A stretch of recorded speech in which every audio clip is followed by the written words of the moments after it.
Hey, you want to go for a ride? No thanks. No thanks. What does that mean? I don't want to go. Go where?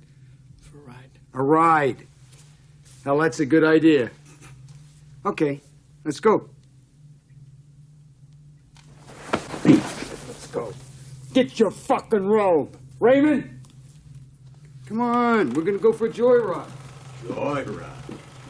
I feel woefully unprepared for this episode, man. What, by like the notes you've taken and shit? Or... Just all of it, all of it. I feel overwhelmed by this movie, man. I will admit, like, I came down and the first thing I said to Katie was like, I don't know if I had a good time just now. Like, I really don't know, because obviously from a movie like technical point of view, it looks gorgeous, like, and you're constantly looking for references. When you said like enjoy your first proper Lynch movie, I don't Yeah. think that was the reason I was looking for like stuff. I think it just sets itself up to be like, oh, you know, this could be referencing something. Do you know, like it seems as if Yeah. everything is referencing something. But yeah, I left it like kind of like after watching Pink Floyd, like how I felt high after that. I kind of felt like just very like I'd witnessed something really bad happen. Yeah. Which I guess you have in a way. Yeah, you definitely have. This movie's horrific. Yeah, it's pretty brutal. We have started, by the way, so feel Oh free shit, okay, sweet. So obviously we're talking about Blue Velvet today. Welcome back to What's In This? Fucking Yeah, so Harry feels dirty. I feel kind of okay. This is definitely my kind of movie. I thought we would do June in honor of David Lynch because Blue he Velvet, you died mean? earlier in the year. Yeah, no, did I say Dune? Yeah, you did indeed. What did I say? Oh, sweet. Yeah, no, we're definitely not doing Dune. We're doing Blue Velvet in honor of David Lynch because he passed away earlier in the year, and he was what I would consider to be a titan in the genre. So, to start out, I guess Harry, what's your experience with David Lynch? Very like limited. I told you the only movies I'd seen by him were Dune and the one he did before that. Wait, was it the one he did before? I can't even remember the name of it now. Yeah, it was. But they weren't So like he, specifically Lynchian per se. yeah, you saw Elephant Man and Yeah, Dune. the Elephant Man biography or biopic and the Dune movie, neither of which you could consider necessarily Lynchian. I suppose just because of his restrictions I for the wouldn't source really material. consider them Lynchian, to be Yeah, honest. yeah, yeah. Because of the restrictions. Well, it's the source material. Because as far as I'm aware, I think it said in the credits that the screenplay and directing and the story were all by David Lynch for Blue Velvet. Yeah, yeah. Right, that makes such a Whereas huge difference. the Dune and Elephant Man were also kind of big studio movies. Um, and Dune was a massive critical and commercial flop when it came out. It just really disillusioned Lynch to the whole sort of Hollywood scene. Really, just having the studio control and all of that kind of stuff just didn't really appeal to him. So he wanted to go back to sort of the way he did Eraserhead, which was complete creative control on his part. He could do what he wanted, and he wanted Final Cut privileges. So the producer for this movie was Dino De Laurentiis, who produced a bunch of sort of low budget movies that were really creative back in the day. He produced movies like Near Dark and things like that. So he and Evil Dead 2 actually. He did Near Dark, Evil Dead 2. So that's two movies in a row that have a connection to the Evil Dead franchise, which is dope. We love people that work with Sam Raimi. Mm. But he funded this, and he did give David Lynch complete control. He just said that he was going to give him less money to direct it, and he was only going to give him $6 million as a budget. But I at think we some will. point, I think we'll probably end up like just looking through. Obviously, to my own absolute chagrin, I didn't know David Lynch that well until he passed away, and I started looking more into his work. I was well aware of him, as I think anyone. It only yeah, takes he 2 seconds of he's digging to look into. he's had an influence for Yeah, for sure. sure. But yeah, having seen this now, like I enjoyed it. I enjoyed not necessarily the same way you'd sit back and enjoy a movie for the story or whatever, you know, get like attached to characters or whatever. But I just enjoyed like the technical achievement of it, and how it makes you feel afterwards. If an art form makes you Yeah. feel a certain way, it doesn't matter what way that is, it succeeded. The only failure an art form can have is to make you feel nothing. And I felt Yeah. something after watching this, that's for You, sure. you've absolutely nailed what Lynch movies are about for me. There's a lot of people that will spend a lot of time really analyzing and picking apart. And don't get me wrong, I do kind of do that to an extent, and that is a part of what's enjoyable about these movies. But the main thing that I take away is just the feeling that it gives me. And a lot of the time with Lynch, the feelings are kind of the same. They are like there's a huge level of beauty in just about everything he does, but then there is a huge level of just pure discomfort that I have. And a lot of the time, I can't even put my finger on what it is that's discomforting about what he's doing, but it really does make me uncomfortable. And then obviously there are other times where you can definitely point your finger at what's making you uncomfortable, Yeah, definitely. which we will definitely get into. But So you touched before, on just 1 second whilst you were yep, mentioning the background and the development of it. The one thing I wanted to mention is that the co-producer on this was Fred Caruso, okay. who also worked on, looking into it, the 1984 or whatever Super Mario Bros. Movie. Oh, which So Dennis Hopper was also in. talk about having range. And then he was also an executive producer on Once Upon a Time in America, just to go in completely different direction. Wow. And he was the unit production manager on The fucking Godfather. Oh shit. Insane, yeah. So Fred Caruso, very recognizable name, and I was like, "Fuck, who is that?" Two very fantastic gangster movies. And then Super Mario Bros, which Yeah, arguably the greatest gangster movie of all time. Yeah, which is definitely still a gangster movie. Yeah, yeah. I just wanted to touch on that because I haven't done as much background on this because I thought obviously you could drive on this episode, and we're going to do that going back and forth. Whoever suggested the movie is going to sort of like drive forward the pace of the podcast, and yeah, and sort of invite the other to give their first impressions and stuff. But I just thought as a background thing, that was, imagine like the emotional whiplash of working on those movies, possibly simultaneously in Hollywood. You're like, oh, what have you got going on at the moment? And in your in tray, the scripts you have on top of each other are Blue Velvet, The Godfather, and Super Mario Bros. That's a hell of a run. That's awesome, I've got to say that is a hell of a run. And Once Upon a Time in America. Impressed by that. Shout out Eddie Murphy. Mm. So anyway, I guess let's get started and try and tackle Blue Velvet. Oh my god. Do we have So, to? Do we have to talk about it? No, we can talk about just about anything else if you want. So, Blue Velvet, 1986, right off the right off the back of Dune, David Lynch decided to make this, starring Kyle MacLachlan as the main character, Jeffrey Beaumont, and how am I blanking her name already? This is terrible of me. If I'm coming off as nervous, it's because I'm hosting this episode and I feel Dern. woefully unprepared because this movie's crazy. Laura Dern, thank you. Obviously famous for Jurassic Park, Marriage Story, and frequent collaborator of Lynch, and as well as Kyle MacLachlan, who was in Twin Peaks, was also in Dune before this. And Kyle MacLachlan was the first person hired for this movie, essentially. He was straight off of Dune because of that movie. David Lynch just absolutely adored the man, so he hired him again. I think he wanted a few different people for the roles originally. For Sally, he wanted Molly Ringwald, but she turned the role down based purely on the violent and sexual content that the movie had. And then you have Frank, famously played by Dennis Hopper, incredible actor from the likes of Apocalypse Now, Easy Rider, and the classic action movie Speed. So originally, Harry Dean Stanton was asked to play the role of Frank, but again, he turned the movie down based on the aggressive and sexual content.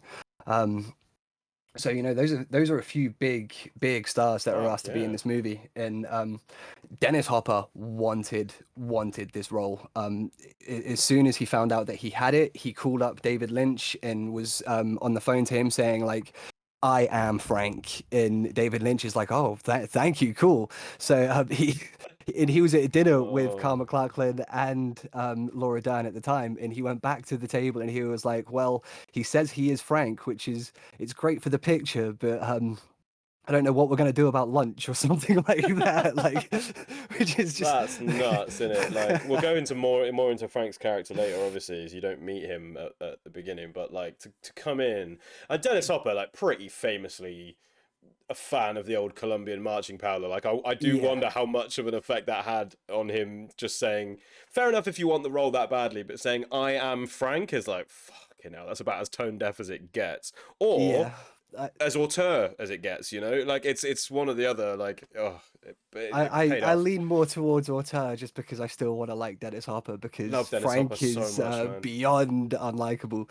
But anyway, I suppose we'll actually get into the movie. So it's set in suburbia and well, actually, what kind of genre would you say you think this movie is? So it's fun. It's funny you mentioned about Eraserhead being art house and that, like, sort of having that effect on you, because art house does famously sort of like transcend genre. But this is definitely a genre movie, and it's got Yeah. like a noir thriller vibe, but also that art house kind of contestation is happening at the same time throughout all of it, like really heavy, high, like contrast color on a Yeah. noir thriller, and it's just that contrast is really really cool. Um, yeah, I would class it as a thriller, but only because like I'm not that au fait with what you might call the nitty gritty of genre work in movies. Um, Yeah. to me, it did have noir thriller vibes. Yeah, You just it can't call it definitely noir. does. I would definitely say I think it's a neo-noir thriller. It has all of the sort of trappings of all of those genres, but it definitely has that art house tinge to it with some horror aspects of it, I think. Oh yeah. So the movie opens up with just shots of suburbia. It seems kind of heavenly, almost kind of dreamlike. Mm. One of the first things you see is the red fire truck with the fireman on the side of it, smiling and waving towards the camera, which I've always found really unsettling for some reason. And Mm. I can't put my finger on why, but I feel like maybe it's because it's almost an immediate breaking of the fourth wall at the start of the movie because he's waving at the camera, I guess. I didn't even clock that, but you know what? I bet like in my like caveman brain, it that's why it was so uncomfortable right from the Yeah. start. Or like there's a million reasons it could be uncomfortable from the start. There are a million reasons you could pick this opening scene up Those as red being tulips uncomfortable. against the picket fence, and Yeah, it's shot so that the picket fence is just perfectly straight. Like even when you're looking at yeah. a real life picket fence, it doesn't look that straight, and you've But got the splash of red. But the the angle of angle, the camera as well, because it's facing up towards the exactly. fence. It's oppressive in a Yeah. way. Oh, Um, dude, it's so good. And that's right from the start. You get this clash yeah, of color, and it's so offensive. Not offensive. It's so like it's so assaulting to the senses that it just all adds to that whole like where the fuck am I kind of vibe. Like right from the start. But you're in what is ostensibly a suburban quote unquote paradise, right? Like a yeah. like a quiet little town. You are in suburbia. You are essentially where I live. I don't know where you live, but I mean, I essentially live in that sort of area. So Mm, immediately right off the bat, it feels familiar, but also dreamlike and foreign. Um, so you get yeah. all of these kinds of shots of just white houses, all uniform, kids walking to school and things like that. And then you get a man who is watering his garden and his hose pipe gets caught on the bush and he fights with it for a second and then grabs his neck and is clearly struggling with something and he collapses to the floor and he has like some sort of seizure or something and he moves his hand up to sort of around his penis and the hose is just spraying water up in the air and it looks like it's a penis urinating or ejaculating. There is a child in the background, a toddler who walks over and is seeing it, and then there is a dog that runs over and is grabbing at playing with the water that is spraying from the hose. Um, Which then so goes to immediately, 20 FPS of the dog just lapping at the. It goes to yeah, 20 frames per second or something of the dog just lapping at the hose, and it's just like, what the fuck am I watching? And that is the moment where I was like, Jordan, what have you done? Like, what have you brought into my life? yeah, just for me, I feel like I brought in discomfort because that's what this movie brings into my life. And then the camera pans down from this and goes underground, and the music goes all distorted and sort of ethereal, and you get an intense close up of thousands of ants and beetles under the ground, under the surface of this paradise. So that's the opening scene, and immediately there is a lot to unpack. Oh yeah, oh my god. Just yeah, well, like I said about like, I'm not even sure if we caught this. Maybe it was at the beginning of the tape. I can't really remember. But I was saying about how like there's something about even not having a background of Lynchian productions.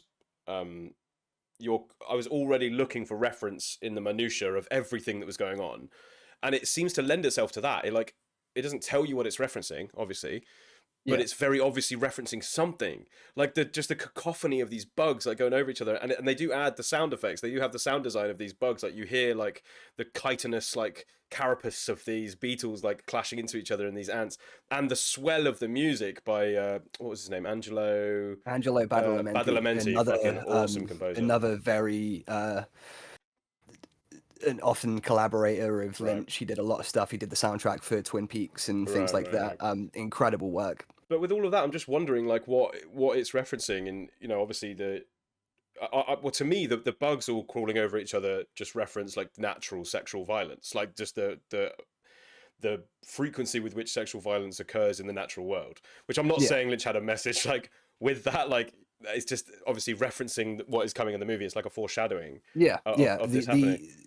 The entire opening scene is a foreshadowing of what the movie is about. Essentially, it's you've got this lovely sort of idyllic small American town, but that seems absolutely heavenly. But there is something underneath it all, underneath this veneer of happiness that is dark and disgusting. And like literally underneath. That's funny. In my nose, in my notes, I have this bit that obviously I see the hose get tagged. And I go, definitely had that happen with the hose before. And then when he's spraying it like cum everywhere, I said, definitely not had that happen with the hose before. With the dog and a child in the background too. Like it's a deeply uncomfortable scene. Guy on floor having a stroke with the hose, acting like a penis, shooting cum everywhere while the dog drinks it is my notes for that. And I think that about sums it up. Your notes were absolutely hysterical for me. The opening titles, which are just shot over a blue velvet drapes sort of background, and the names of the people that did the movie and are in the movie pop up. Dennis Hopper pops up, obviously, and you put in your notes, Dennis Hopper's in this? And when you sent that to me, I was in absolute fucking hysterics because like, he's in this. And no, he's certainly in this. Another bit I had from that moment is that I absolutely love the soundtrack right from the fucking start, man. It's so good. It's got that like Russian ballet feel to it, like they have in a lot of like Sicilian sort of gangster movies. It's very delicate, but very violent at the same time. Like in notation and in the dissonance, it's very violent, but the playing is very soft, and the swells aren't done suddenly. They're done quite slowly, almost like Led Zeppelin's Stairway to Heaven. It slowly speeds up, but these swells slowly increase in volume until they become just cacophonous. And that, again, I think is an audio reference in ways to the build of sexual violence that happens throughout the movie. I mean, I might be seeing figures where there are none, but like that's what I read into it. I think it perfectly makes sense. I think that definitely makes sense. So anyway, after that we have the introduction of the small town that we're in. We have Lumberton, where they harvest lumber. Of course. Probably the least creative part of the whole movie is the name of this town, but it makes sense. There are towns all over America called like Steelton, where they make steel and stuff like that. So Lumberton actually exists. Does it? It does, yeah. I don't know if they made it directly, like as a direct reference to that or anything. I think it's probably just a coincidence. But yeah, there is a town in America called Lumberton, I think it was quite nearby to where they made the movie too.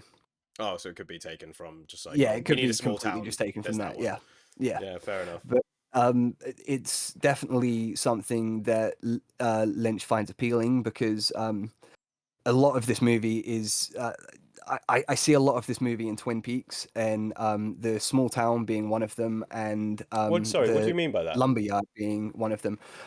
Twin Peaks is the TV show that David Lynch made, and it's the show that really sort of made me realize who he was and got me to reevaluate Eraserhead and start watching through all of his stuff. But You see, so you see a lot of this movie in Twin Peaks. yeah, this movie feels like it's sort of the test run for Twin Peaks. There's a lot of this in it. The small town mystery, like lovely place where there's a real darkness underneath.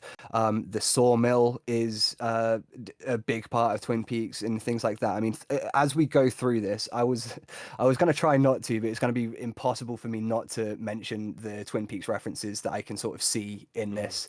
Or rather, the Blue Velvet references that were made in Twin Peaks. Yes, yeah, that I see in Twin Peaks. Right. Like there's a lot of comparisons that can be made to this, and there's a lot of comparisons that can be made to all of Lynch's work because he does very similar things in everything that he does. But we'll cover those as they come up. Nice. So after you get all of those establishing shots of this lovely idyllic town, you get introduced to the main character, Jeffrey Beaumont, played by Carl MacLachlan. He is seemingly back from college to visit his dad in the hospital because he is the man that collapsed in the from watering his lawn at the start of the movie. So you get a hospital scene that is played out almost all in silence. I think I had that in my notes, man. The fact that there's zero dialogue and his dad is just like fiddling at his tracheotomy, whatever you'd call that, and bro. I mean, you have no idea what actually happened to his dad. I don't think it's mentioned at all. He just has some sort of near fatal attack, and he's pretty much completely silent when Jeffrey turns up, and Jeffrey simply just says hello, Dad, and that's kind of it. And then it cuts to Jeffrey leaving, which I think just plays into sort of. It seems like it's Jeffrey's just seems a little bit distant from his family. Maybe it's from being away at college, or maybe just he's always been distant from his family. Maybe it's he's semi-aware of the dark proclivities that he might have, or that we're going to explore throughout the movie. But he definitely seems distant from his family. It doesn't seem like it's just because it's a sad scene. It seems like there's a little bit more to it there for me, I think. Interesting. I didn't, again, having only seen it the once, I probably might think differently of a couple of things looking back if I was to rewatch. But yeah, now you mention it, it wasn't a comfortable father-son atmosphere. And that sounds obvious. It's a bit redundant to say, given that he's in hospital and he can't speak and all that kind of stuff. But the way he says "hello, Dad," it's not like loving. It's not like close. It's not worried even about what's going on. It's just dead. Like "hello, Dad." Yeah. Yeah. Wow. Yes, it seems more like obligation than anything else to me. Yeah, man. Yeah, that's a good word for it. And with again, we'll get into it, but with how important parental dynamics are to this movie in a way, that just seems like something to me. But again, it could be absolutely nothing. This is a Lynch movie. You just don't know. You're just invited to read into everything, and that adds such a fourth dimension to a movie. Because it's like, you can go and watch, not to dick on Marvel movies or anything, but like, you go and watch a Marvel movie and you're sort of handheld through it. There's a lot of like action and exposition, and you're not really meant to read into anything. Nothing symbolizes anything really. But like, there's nothing to think about beyond what the movie is showing you. Is already showing you. Yeah, exactly. Whereas with this, it's like, okay, so they've said this out loud, but what's the undertone? And there's always undertone throughout the whole of this movie. There's always something. Or things like, why did that shot seem to linger on that for 2 seconds longer than it feels like it should have done? Like, what's the importance of that? And like, why did that cut so quickly? Because something I said in this is that the editing is so tight. Like some of the scenes, some of the shots probably took 3 hours to set up lighting and everyone getting there and then hitting action and then actually performing the scene. But the edit only shows it for like 3 seconds. And it all feels like it is done on purpose. 100%. Like it doesn't feel like an accident. It doesn't No. feel like it's sloppy filmmaking at all. It feels like it's all done on purpose, and it all adds for things for you to take away and think about. Yeah, 100%, 100%. I've got one bit. I can't help but wonder at the minutiae of absolutely everything and wonder what the hell it's referencing or foreshadowing. Even the fat guy with the dog, who we'll touch on in a minute, although I don't know if he's a major character. Yeah, yeah, Insane. we will definitely touch on because he's in my notes too. So after the hospital scene, you have Jeffrey going home and he's cutting through this field and he stops to throw rocks by this random shed that's in the middle of nowhere. And while he's doing that, he comes across a severed, moldy ear, which he immediately picks up and puts in a brown paper bag, which he also picks up off of the floor, and he leaves, which I don't know about you. Oh my god, man! But... that rang alarm bells for me about this character immediately because I was like, oh, so I put in my notes. I put that's a human ear with mold on it, which he collects, obviously. Now, what he does with it next relieved me a little bit, but the fact that he picked it up without a second thought, didn't have like a look of disgust on his face or anything like that. He just picks it up, puts it in the bag. I'm like, fuck. There's a duality to this guy. And we don't know what it is yet. And this was a very clear alarm bell for that, I think. Yeah, there definitely is. And but saying that, I think I would also pick up that ear. I mean, I would too. But like, I'm not. I know for a fact that most people wouldn't. Me and you are not like, good examples for the default setting of a human being. I would definitely, out of curiosity, pick up that ear. I would probably end up dropping it again when I realise this is actually a real human ear and be disgusted. But yeah, I would definitely at least pick it up. You'd have to smell it.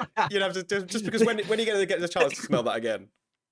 Do the taste test. No, all right. There is a line. That's definitely a man's ear. That's definitely a man's ear. No, yes, male, 46, worked at a gas station. They'd be like, "Oh, this guy's a magic detective."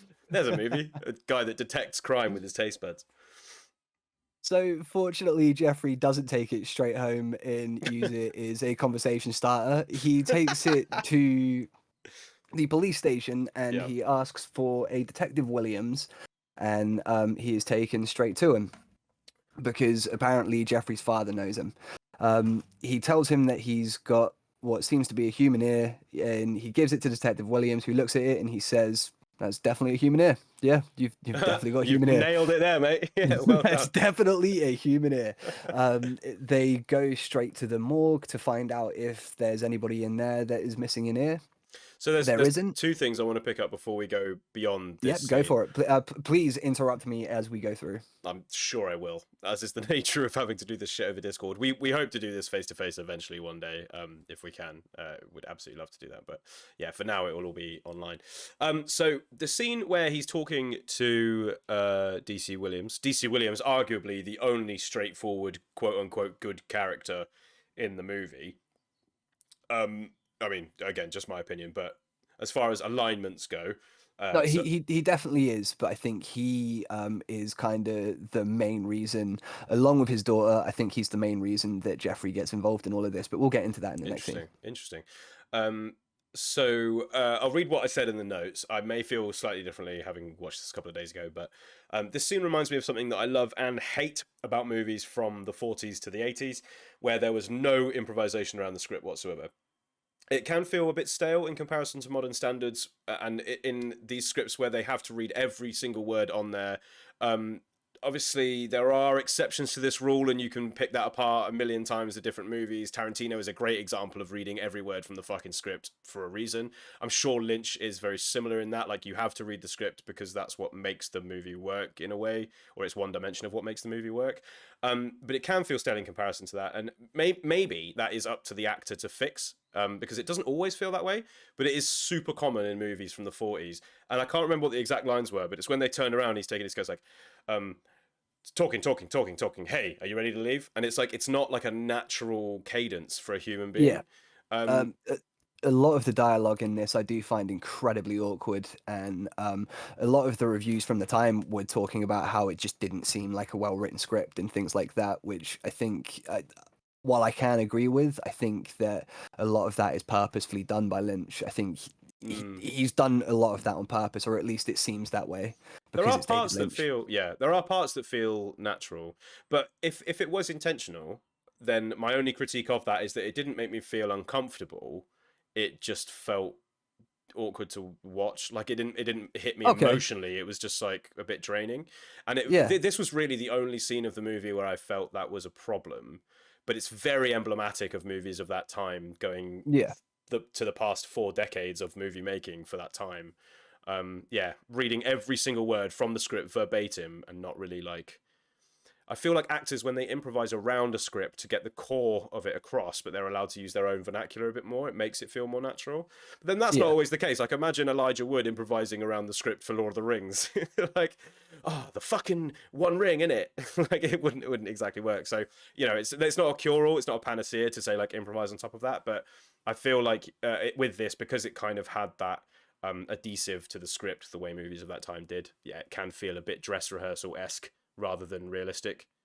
I think there's sort of two different ways of writing a movie, and there is the naturalistic way, but then there is the more sort of theatrical performance style way. And this is definitely more of that. And I think it's because the movie is meant to it's meant to feel like a sort of 40s 50s style movie. Like, it doesn't feel like a movie that came out in 1986. It definitely No. feels a lot older than that, and I think a lot of the dialogue is supposed to add to that, along with like the music and things like that. Yeah, I think that's totally fair. Again, not exactly a critique, it's just something I noticed. Yeah, no, Um, and it's completely fair. Another thing I noticed here with the run of scenes that happen here is there is zero time wasting with shots and cuts, and the editing and the storyboarding and screenplay, which I now know the storyboarding and screenplay were both done by David Lynch himself, are fucking epic. They are so good. Everything is so tight.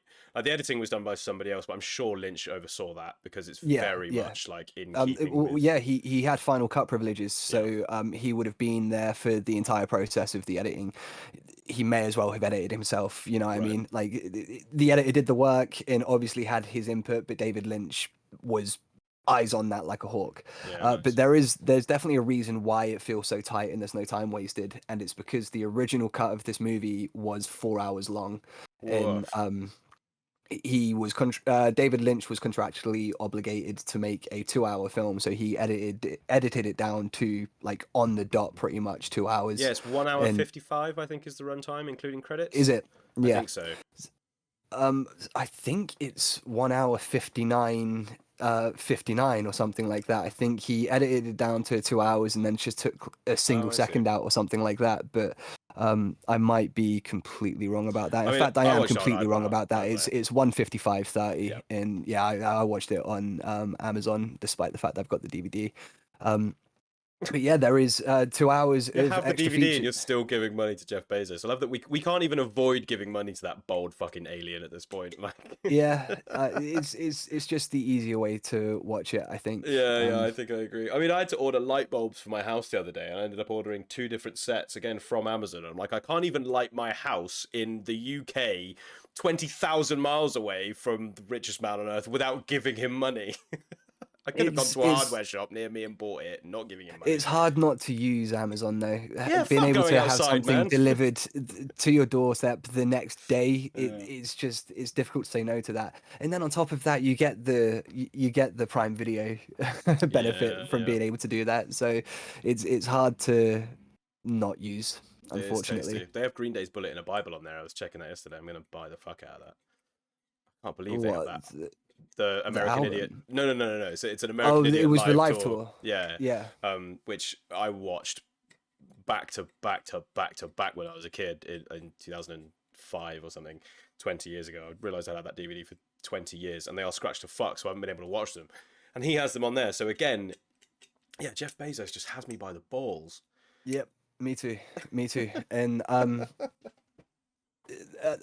wish I did some more research earlier on in the week for this movie, because I would have given them more money for Amazon because I would have bought the Blu-ray for this because all of the deleted scenes, which were once considered lost, were found and are all put on the DVD, put on the Blu-ray. So That's I would interesting. have bought that and checked those out and had more to talk about on this episode. But Is there a alas, I 4-hour can't. cut of this? I don't think so. I can have a look around and see if there is, because some fan might have done it and uploaded it to Reddit or something like that. Like, it does happen. As but uncomfortable as the far as 2-hour I cut, know, as uncomfortable as the 2-hour cut made me, I'd rewatch it, and I would go back and watch a 4-hour cut of the movie again, just again for the technical and artistic marvel that this movie actually is. yeah, Because it's fucking great. it's just horrific and it's stuff to think about, and I really enjoy that. Mm. But yeah, I would have definitely checked out that Blu-ray for the 4-hour special features. The only thing I know for a fact about that was cut was there was an entire subplot involving Jeffrey's girlfriend from college that was completely removed, and it was played by an actor called Megan Mullally. I say it. The character was played by an actor called Megan Mullally, who played the character Louise, and she's not in the credits for this, obviously. And even if you look on Wikipedia for the cast, she's not in the casting for that, but on her Wikipedia page it is on her filmography. So I need to check that out at some point, but that's something that is just completely removed from this movie, so it got the 2-hour point. Well, I which do I wonder think, because it doesn't seem to add anything, and also it would make Jeffrey. I mean, it might do. It might add something because it makes Jeffrey a lot less more likable of a character. Yeah, yeah, for yeah. sure. And he's already kind of unlikable to me in a way after a certain point of this movie. After I a think. certain point in this movie, he became really weird to me. But yeah, we will touch on that because that's definitely Yeah. in my notes. Because that was a Walter White-esque character flip. Not that Walter White was necessarily likable, but he was naive that's and kind of pathetic, extreme. Yeah, that's the extreme version of this. This was very much more subtle, and it happens with one scene. The moment they sit down in that diner and start talking, I'm like, fuck, this guy's a weirdo. Anyway, let's not jump ahead. So they are at the morgue, and they find out that there's nobody in there that's missing an ear, and also it was cut off using scissors.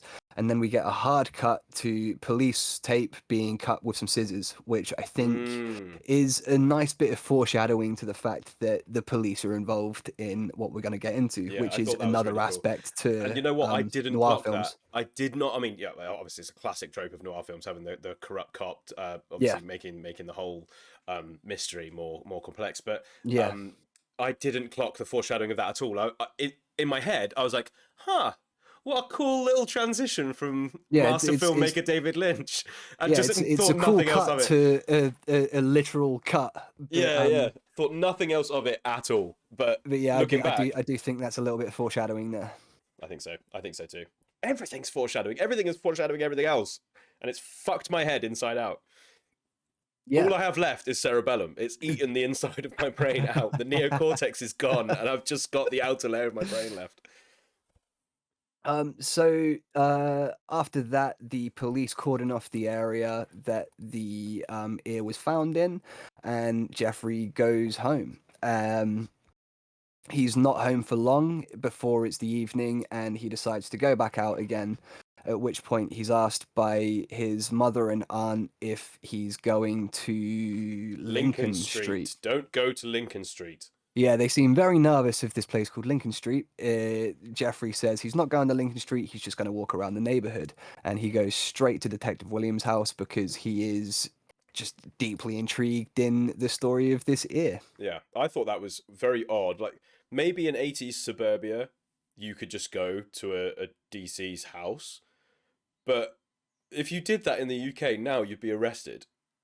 Immediately. You think? Yes, if you went round there and you were like, hey, I want to talk to you about an ongoing investigation, let me into your house. Well, maybe you wouldn't be arrested, but you'd certainly be told to fuck off sharpish. Yeah, well, which is essentially what happens anyway. The detective tells him that that's true. He can't tell him anything about the case. He'll tell him about it when it's done and it's all over. But at the moment, obviously, because it's an ongoing case, he can't discuss anything with it.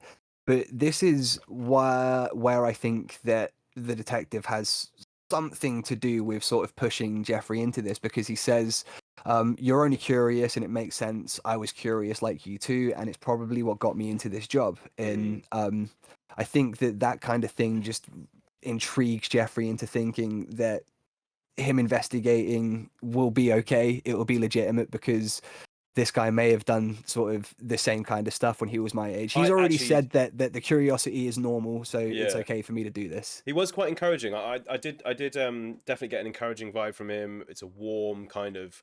Again, I played D&D last night, so forgive the references, but it's like a lawful good feeling. You know, like this guy is here to protect.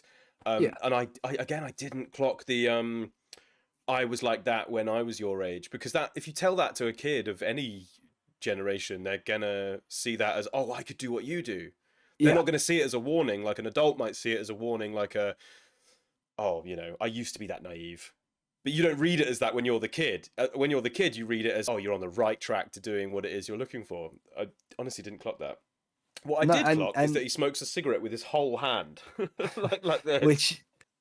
Which is always so strange when I see people do that.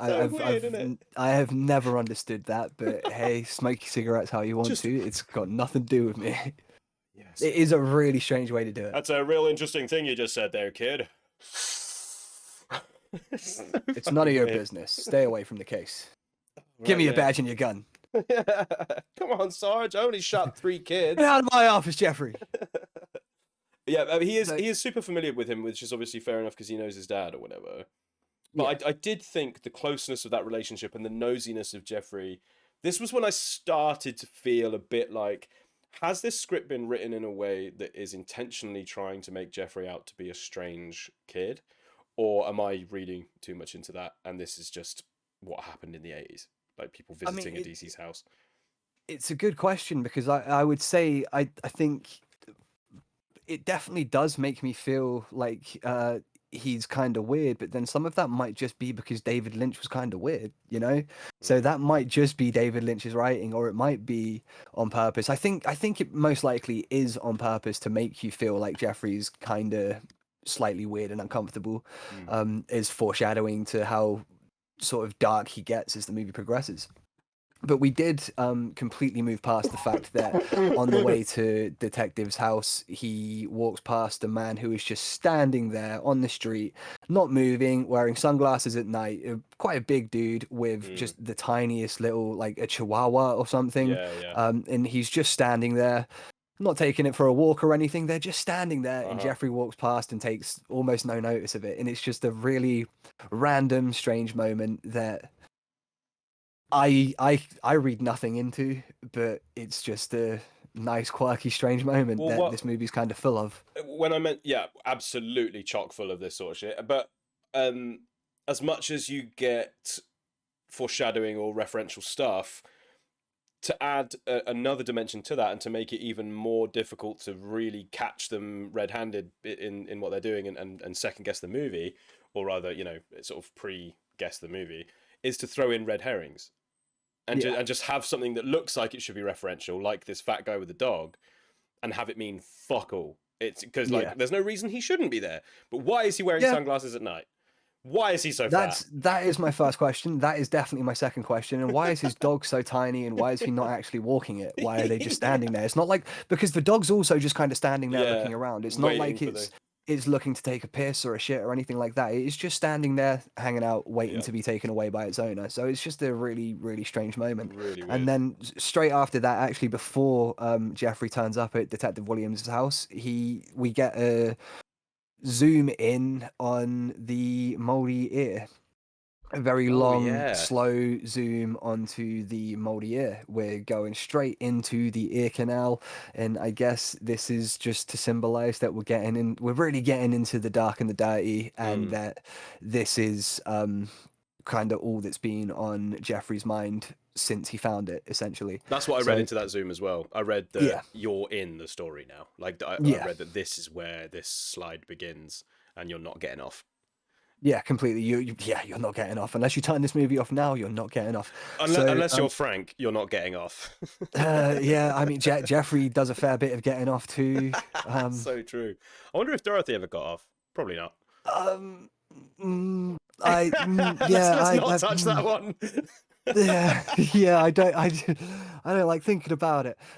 So so anyway, Mike didn't get off, and he was we'll pissed. get to Justice no, for Mike. Mike. Mike definitely didn't get off, and that's another Twin Peaks kind of thing, because there is a boyfriend in Twin Peaks called Mike, and his girlfriend gets involved in an investigation and cheats on him with the guy that Okay. she's doing the investigation with. So this is definitely that's another sort of thing that you Right. see from this going. That makes into me Twin feel Peaks. like Lynch had a altercation with someone called Mike when he was in Yeah, school. he doesn't like Mike's, I don't think. Fuck Mike's.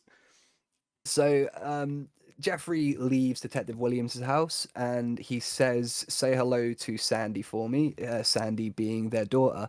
I don't know if that means that he actually knows her, or he's just kind of being polite because he knows that they have a daughter or anything. But they did go to the same school, as you find out in the next scene, because upon leaving the house, almost immediately he hears a voice saying, "So are you the guy that found the ear?" And out of the darkness, the music swells, and in comes, I'd say, one of two femme fatales of this movie.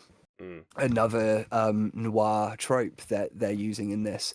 And she's the one that sort of propels him into this situation, I guess. I was almost going to call it an adventure, but I feel like it's more of a situation. I don't want to call this an adventure. Yeah, when I mean, I guess Pendleton it's Ward wrote Adventure Time, this is what he was thinking of when he was referring to adventures. Yeah, that's disgusting. But yeah, she's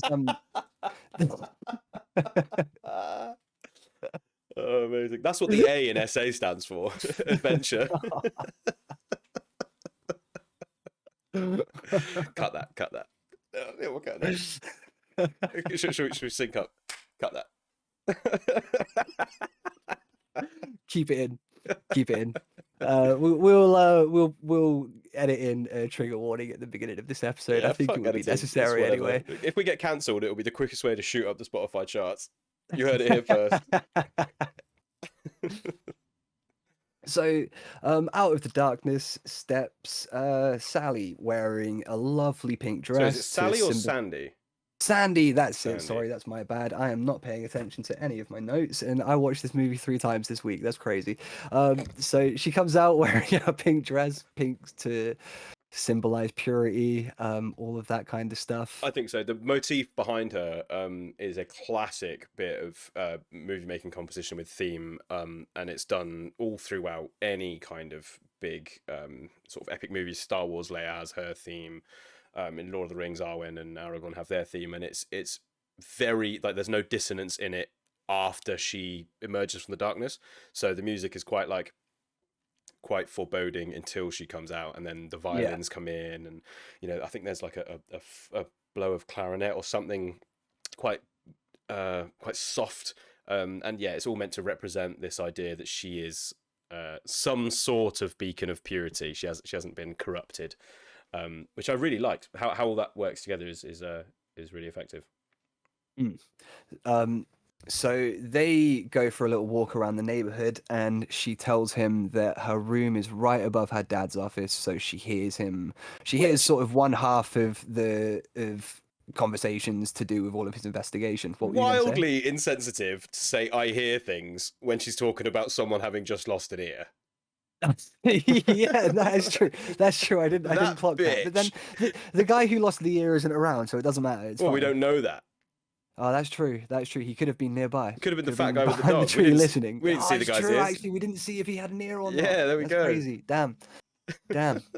Fortunately, it's not him, and we do know that the guy wasn't in the area, so she didn't offend anybody. It's okay. No, oh, thank God she didn't offend anybody. God knows what would have happened Yeah. if someone had been offended. This movie definitely offended a few people. So Because of all they the walk around the sexual adventure neighborhood. references. And yeah, right.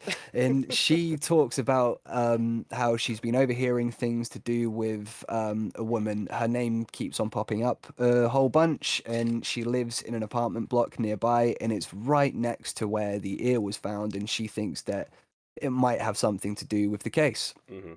So she takes Jeffrey to go and see where the building is. And where as is the soon as building? it's on Lincoln Street, and we get a nice little pan up to the sign, and the music swells, and it's very cringe dramatic. And Jeffrey, you weren't nice supposed sort to of- go to Lincoln Street. Yeah. You! One rule, man, one rule, and you broke it immediately on your first night too. That's exactly where you said you weren't going. You couldn't help yourself. God damn it, Jeff. And also, as they get there, as soon as the scene cuts from them walking in suburbia to them being in this sort of rough, dingy area of the town, immediately a car comes past and they're catcalling to Sally outside the car. They're not all that aggressive about it, but it immediately suggests that they're in this seedy part of town.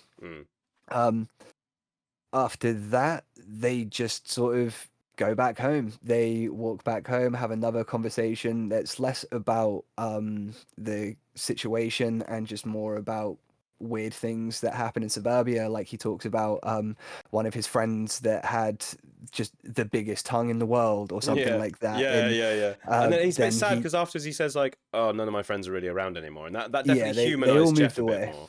Yeah, and I think it also sets up why he's also getting so obsessed with this because he's got fuck all else to do and he's kind of isolated and bored. lonely. Yeah. Yeah, completely. And I understand that. If I found an ear and I was bored, I would also get Look deep into it, involved yeah. in that. Yeah. I gotta say, this scene is the antithesis to what I said about the Detective Williams scene about the speaking back and forth because I found the script was. I assume it was stuck to verbatim or close enough to, but it felt much more natural, which is weird between two teenagers in the 80s because they're the ones you expect to have the stumbling awkwardness, and there Yeah. wasn't really any of that. And I found the weird chemistry because of their ability to make the script seem natural at that moment. I found their weird chemistry really compelling. Like just Yeah. for this one scene, I was like, nothing's really happening. They're just talking. But in the setting of what you already know is an uncomfortable experience because Lynch has made it visually uncomfortable before we even get into the story, yeah, you just see this little bit of like, oh, fuck, they're just two kids talking, but it's pulled off really, really well. Yeah, I dunno. do find their whole dynamic really kind of charming and it does sort of help pull me into the movie a fair bit. Although looking at a lot of reviews, a lot of people really didn't like them and Amazing. just didn't see any sort of chemistry between them and things like that. Whereas I completely disagree. I see a lot of chemistry agree. between Carl McLachlan and Laura Dan. Yeah, me And I too. think part of that is down to the powerful, just how good they are at performing together, but also. I do think they were probably given a little bit more freedom to perform in this scene because the incredible chicken dance that Carl McLachlan does, God. that's just something that Carl McLachlan does apparently. The And chicken he walk. did it. The chicken walk, yeah, he did it in front of David Lynch once, and I think David Lynch was like, "Do that for the scene." So It's so funny, man. Like, it's so funny because it's so not funny. And then he does this thing yeah, with his it's arm as so well, where he goes to stupid. put his arm around Sandy and then thinks again of it, like, just goes, Like, Yeah, straight it's after, like he's done something charming and suave and Oh. worth sort of putting the arm over for. so And funny. she says something like, "Oh, that's interesting" or something Yeah, like yeah, that. Just that's really it. Like, interesting. she laughs, but like that's interesting. She's It's definitely really being not. polite. She must Yeah. like him so much to stick around after that. But what I've actually put in my notes is the chicken walk, followed by the awkward arm over the shoulder that was immediately retracted, makes me wonder how anyone ever had any kids in the 80s to create today's society. No, because the chicken walk is exactly the kind of thing that would endear me to someone, just out To of fuck them? nowhere. What, Maybe not even you don't know where just, it's going to go after not that. even just Maybe. to fuck them, but to have a kid with them after that. You'd be like, yes, that's the father of my children right there, doing the chicken walk down the street.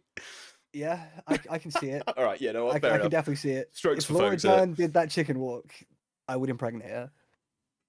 Yeah, but I feel like Laura Dern could do any kind of walk, and you'd be into it. Facts. Let's be real. Facts. Let's be real. She looks incredible in this movie.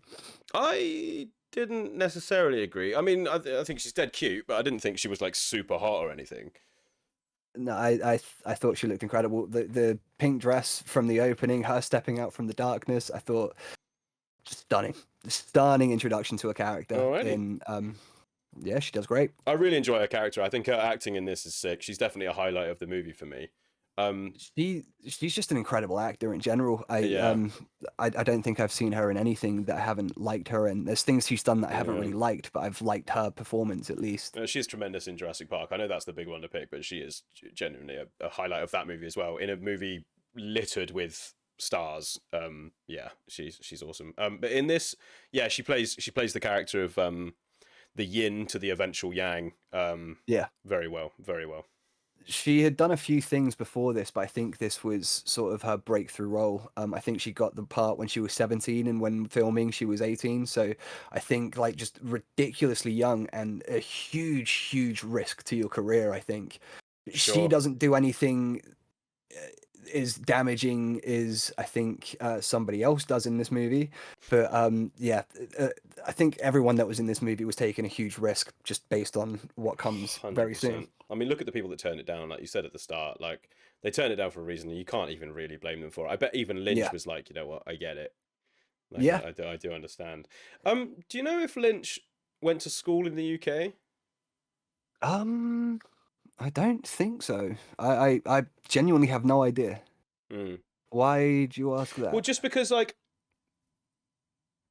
there's such a transatlantic nature to this movie that I wanted to Yeah. touch on. In that, like the Brits love an underdog, right? We don't love big strapping heroes. We kind of root for their downfall a lot in the UK. Just generally in our storytelling, we like an underdog, we like a nerd, we like a smaller, you know. And in America, they like big strapping heroes, broad chest, fucking I'm the hero of today. I can walk through fucking drywall or whatever. Yeah. And this movie, Jeff's an underdog through and through. Like he's not got the girl immediately. He is on his own. He doesn't have any friends, and that was very quintessentially British in a lot of ways to me. Yeah, I guess I can kind of see that. But I see I see Jeffrey in this. He feels like a classic sort of all-American Boy Scout. He's very Oh, yeah. kind of milquetoast, very Yeah, yeah. just simple, plain, and kind of boring in a way. Like the only thing we've seen him do so far is like throw rocks around and go to the rough side of town for like all of 2 minutes, you know, and just to look at an apartment building. It's not really until this point in the movie where he starts doing things that are questionable. So I think he's just another form of American archetype. No, that is valid. I wasn't necessarily saying that the character was British by any means, but like the undertones No. and like the setup and how he sits in the story, it just struck me not immediately because obviously it's set in American suburbia. But yeah, I started to think like, fuck, this does have some British sensibilities to it in terms of what a Brit might find compelling in storytelling. I And think what we want out of our main characters. Lynch grew up in like this, a small American town, sort of middle of nowhere, not much going on, a lot like this. So I don't think he had any English schooling, but No, I had no mean, reason to believe he had. who knows? But I think, yeah, there was just. I had no idea if he'd ever spent any other time in the UK, so I just assumed if he did, it would have been during his school days. And yeah, it just, again, just something I noted was that seems setting up a character to be the main character in a thriller who is so, as you say, milquetoast, middle of the road. Especially a noir movie where the main characters are usually kind of tough, gruff. Detective Hank Fist, or whatever his name is. Yeah. Yeah, can handle anything. Yeah. Smokes fucking 40 cigarettes a day. Has a voice like gravel. You know, that's Yeah. kind of exactly. the archetype of these movies. But I think that's what makes it a neo noir. That the only thing that really does connect him to those characters is the sort of moral gray area that he is in, and also just that he's into the mystery. So it says here that David Lynch was born in Missoula, Montana, and I can't say for a fact that that's suburban, but it fucking sounds it. Yeah. And I mean, he died in Los Angeles, and that's about as American as it gets. To live and die in LA. Oh yeah. Throwing all those. You're gonna get a shot, dude. Yeah, the Bloods are gonna fucking check outside. Watch out for a black van that goes past. And the van is black. I'm not saying anything about anything else. The van is what is black. I mean, this is just based on Wikipedia, but yeah, it doesn't look like it mentions nothing about the UK. I might have looked that up before to answer my own question, but yeah, there is just something quintessentially British about having a main character that isn't fucking awesome. You know? Yeah. I really enjoy it. I can see that.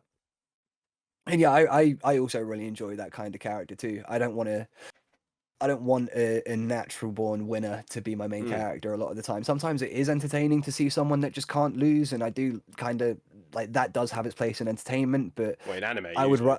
yeah, I would you could kinda. I would rather watch Jackie Chan than Bruce Lee a lot of the time, because that's the Well, kind of yeah, character Jackie Chan perfect. is rather than Yeah, Bruce Lee. that's a great example of that development of type of character, like Bruce Lee's character in things like Enter the Dragon. Like, I know he does lose occasionally, but very Yeah, occasionally. I think he yeah, loses to Chuck Norris, and that's it, right? Like, I don't think he really doesn't take many sort of hits No, in exactly. any of the movies he does. But He does Jackie take Chan, some, but not many. Whereas Jackie Chan will get his ass kicked from fight one to the last fight exactly, of the yeah. movie. Which, He will get his ass kicked, but it's about his resilience rather than his yes, training and yeah, skill. exactly. And I think that is what it boils down to, actually. Like, we like someone with endurance, Yeah, which, I'm not saying one is better than the other. It's just having grown up in the UK and having absorbed so much UK art and material. Like, look at our comedy, like Alan Partridge and the original Office. Like, we find those characters funny not because they're witty, but because they're so awkward.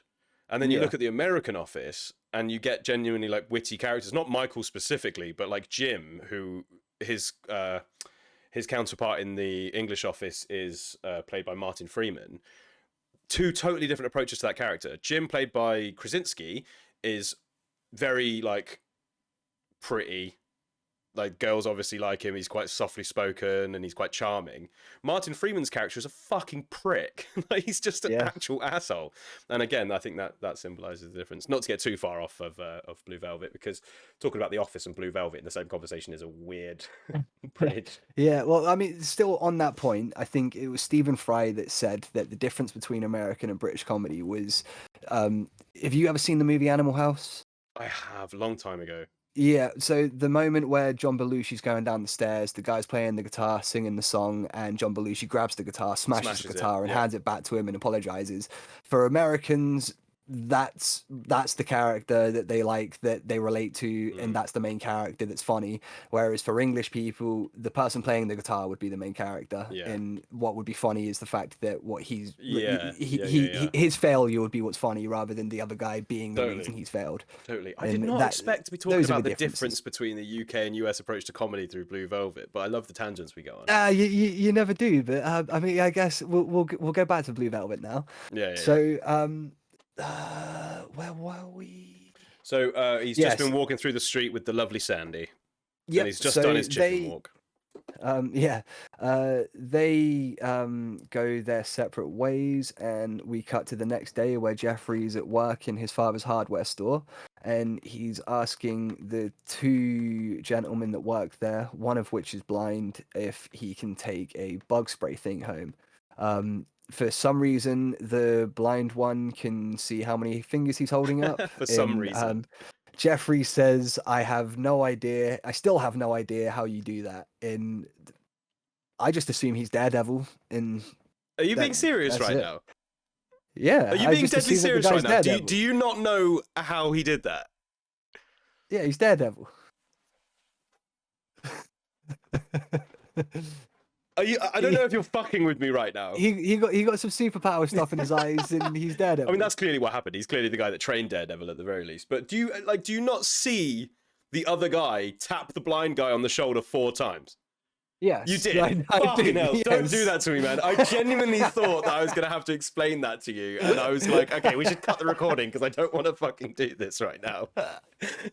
Yeah, but I mean, that's what happened. And then what in my notes I've got in capital letters, he clearly taps on his shoulder 4 times. If Jeff's being cute, then fine. But if not, then fuck that noise. Dude's an idiot. And that's why I didn't Yeah. want to just have to explain to you.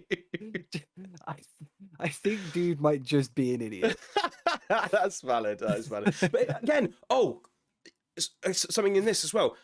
He is super charming to the guys he's working with, and the guys that he's working with really enjoy talking to him as well. Very Yeah. clearly, I think they say explicitly like it's great to have you back, and Yeah, Carl they're McLaughlin really hits glad him to with have him back. hits him with the pearly grin, and he's like, it's really good to see you guys. And that's super like unsettling for me because he's gone into this hyper charming mode, and being a Brit, I don't fucking trust it. I'm just like immediately, why are you being so charming? It's because he wants something. Yeah, that's fair. No, you're completely right. You are completely right. It is because he wants something. and they say, if you want to do some bug spraying, it makes no difference to us. And off he goes with this bug spraying equipment, which he's going to use for the plan that comes up. But yeah, no, I didn't even think about that he's being really charming for the sake of getting Like something out of hyper them. contrast charming compared to how Yeah, he was being. I just see Carl McLachlan as ridiculously charming, and a lot of that does definitely come from Twin Peaks because he is just pure charm in that show. But Right. yeah, no, you're completely right. I think you are completely right. He's just switching that on so we can get something out of him. It struck me as such a change in gear as well, because Yeah. obviously he's trying to be charming to Sandy in a totally different way, because he's being like Yeah. romantically charming, and it might actually come from a teenage nervousness because he's still a human being. Like, I'm not saying he's a Yeah. psychopath or anything, although, but you know, Could be. yeah, a little bit, bit of column A, bit of column B, maybe. Yeah. But At least a little bit sadomasochist and voyeuristic. yeah, too right. We'll definitely get onto that. But yeah, just the difference in that pace of charm. Like, he's so like witty and like straight off the cuff, like, I got no idea how you do that, like all that kind of stuff. And it's just so serpentine, you know? Right. Like, it's just like hypnotic, like trying to get someone to do what you want them to do. It's very, very And weird. now I think maybe he is just playing dumb to how they do that joke to Yeah, of course. is a bit of manipulation. That's what I thought. Because he is pretty manipulative throughout this movie. You're fucking right. Well spotted, man. Well Mate, spotted. he really. I was totally cool with him. I felt bad for him being stuck in this like suburban hell for him, which is a suburban paradise for others. One man's potpourri is another man's bag of shit. But yeah, from that moment, and then it was solidified with an upcoming scene. It's a slow change. It's a Walter White degradation of my idea of this character, and I fucking love it. Like, it's I use the word compelling a bit too much in these notes, but it is so compelling to watch. Oh yeah, no, I completely agree. This movie is ridiculously compelling. So because we're only sort of 17 minutes into the movie at this point, and I'm fully invested. I think this is the point where I completely stopped taking notes in my first watch through and was just invested in watching the movie. Yeah. So anyway, the next scene we get, he's taken his bug spray canister and he's gone to pick up Sally from high school. They haven't really said anything about any characters' ages in this yet. You assume that Jeffrey's coming back from college, and you know that Sally is in high school, but you don't know what grade she's in. I assume she's a senior, but I still question what her age is and what his age is, and it makes their relationship seem slightly uncomfortable to me. You know what? I didn't even necessarily. I mean, I thought the age gap power dynamic was an interesting one, but I didn't consider maybe that she was even younger than you might actually consider. Because you have no idea how old she is. The only thing that kind of makes me slightly comfortable with the blossoming relationship is the fact that the parents seem kind of okay with it. Yeah. But then that's also just a product of the time, really, isn't it, in itself? But anyway, he just picks ask Elvis up. Presley. Yeah, right. Jesus fucking Christ. So he picks up Sally from high school, and she's with her friends out front, and she agrees to go off with him, and she goes back to her friends and tells them not to tell Mike because she has a boyfriend. That and made me she's running very off weird. in a car with some random dude. That made me feel very weird about Sandy's character immediately, because I was like, okay, so she's supposed to be pure and she's nice or whatever, but she gets in the car. It is a nice fucking car, to be fair. But then at the same time, you've got this mystery to do with a severed ear, and they're both curious as all hell to find out whose this ear is and why it was in that field. I mean, she is her father's daughter in that sense of curiosity, I think. Yeah, I guess. Yeah. You know, descendant of the detective. He became a detective clearly because he had a predilection for solving mysteries and helping people. But she clearly wants to help Jeff. She seems very enamored with him, because another bit I put is as they're driving away from the school, the way she looks at him. Damn, dude. The way the friends look at him as well, and they even point out that he's kind of dreamy and all that kind of stuff as they drive away. So he takes her to the Double R Diner. No, it's Arlene's Diner.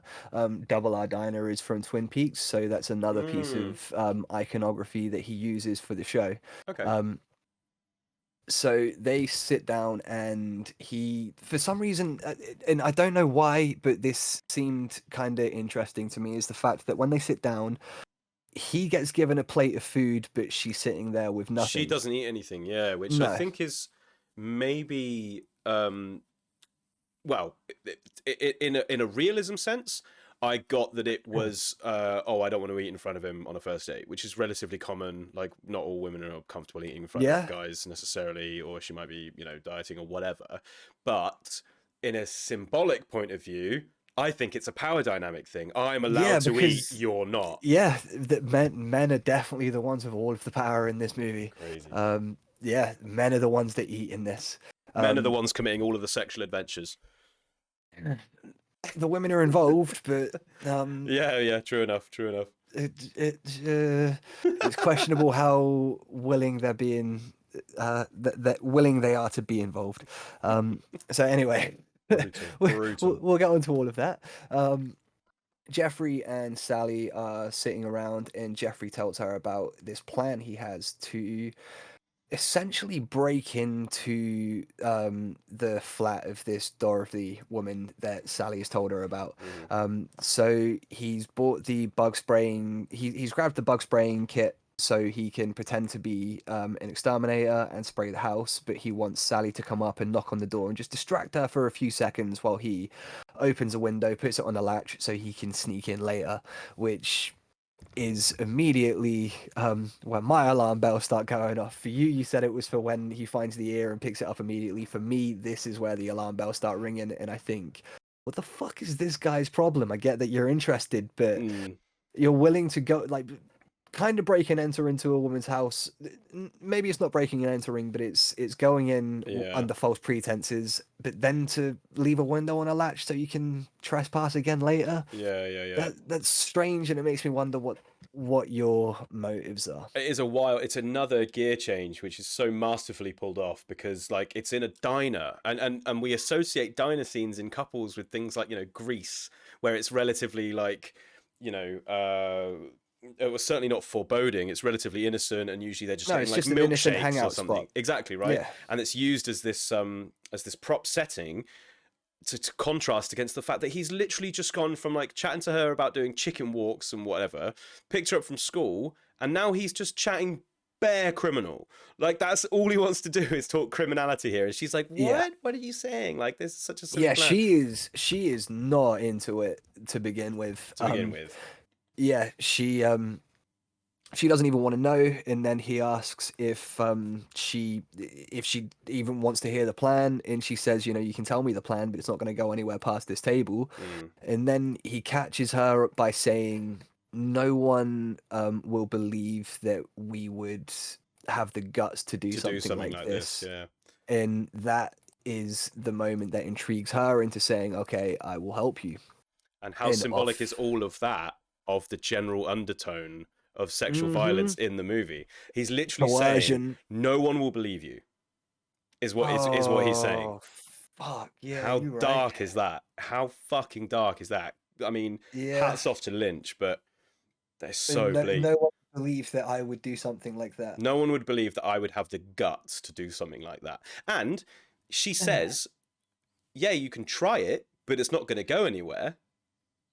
She says that out loud, and he does it anyway. Again, I've never even thought about that. Yeah, good point. All roads lead to Rome in this movie, as far as I'm concerned. Like, honestly. Yeah, that's fucked. Woo! Yeah, damn. Even just saying it reminded me of it. I got goosebumps again just off this movie. It's so uncomfortable. And I don't mean this in a necessarily bad way, as the adjective is going to make it sound, but it is a horrible movie. Yeah. Like, it's a great movie, but it isn't horrible. a nice movie at all, and I don't think you can say that about most of Lynch movies as well. They are just not nice movies, but they do have some highly beautiful moments in them. Because, they're just dark as hell, but really kind of beautiful at times. So Jeffrey and Sally head back to the dark, dingy Lincoln Street, and Sally sits outside in the car. She kind of tries to talk him out of it, but he's not having any of it, and he goes out and continues with the plan. Know what I'm saying? Yeah, well, why would a man listen to a woman, you know? Especially in this movie. That's definitely not going to happen. So, Carl McLachlan goes up to the 7th floor and he knocks on the door. Before we even... what... Yeah, I Go on, don't remember. continue. Is it 7:41 or something? I can't think exactly remember. something like that. But It's 7:10. 7:10. Leading up to... So when he's going like up the stairs outside, like and doing all that, one thing I noticed is the absence of music in this movie is often as effective as the music itself.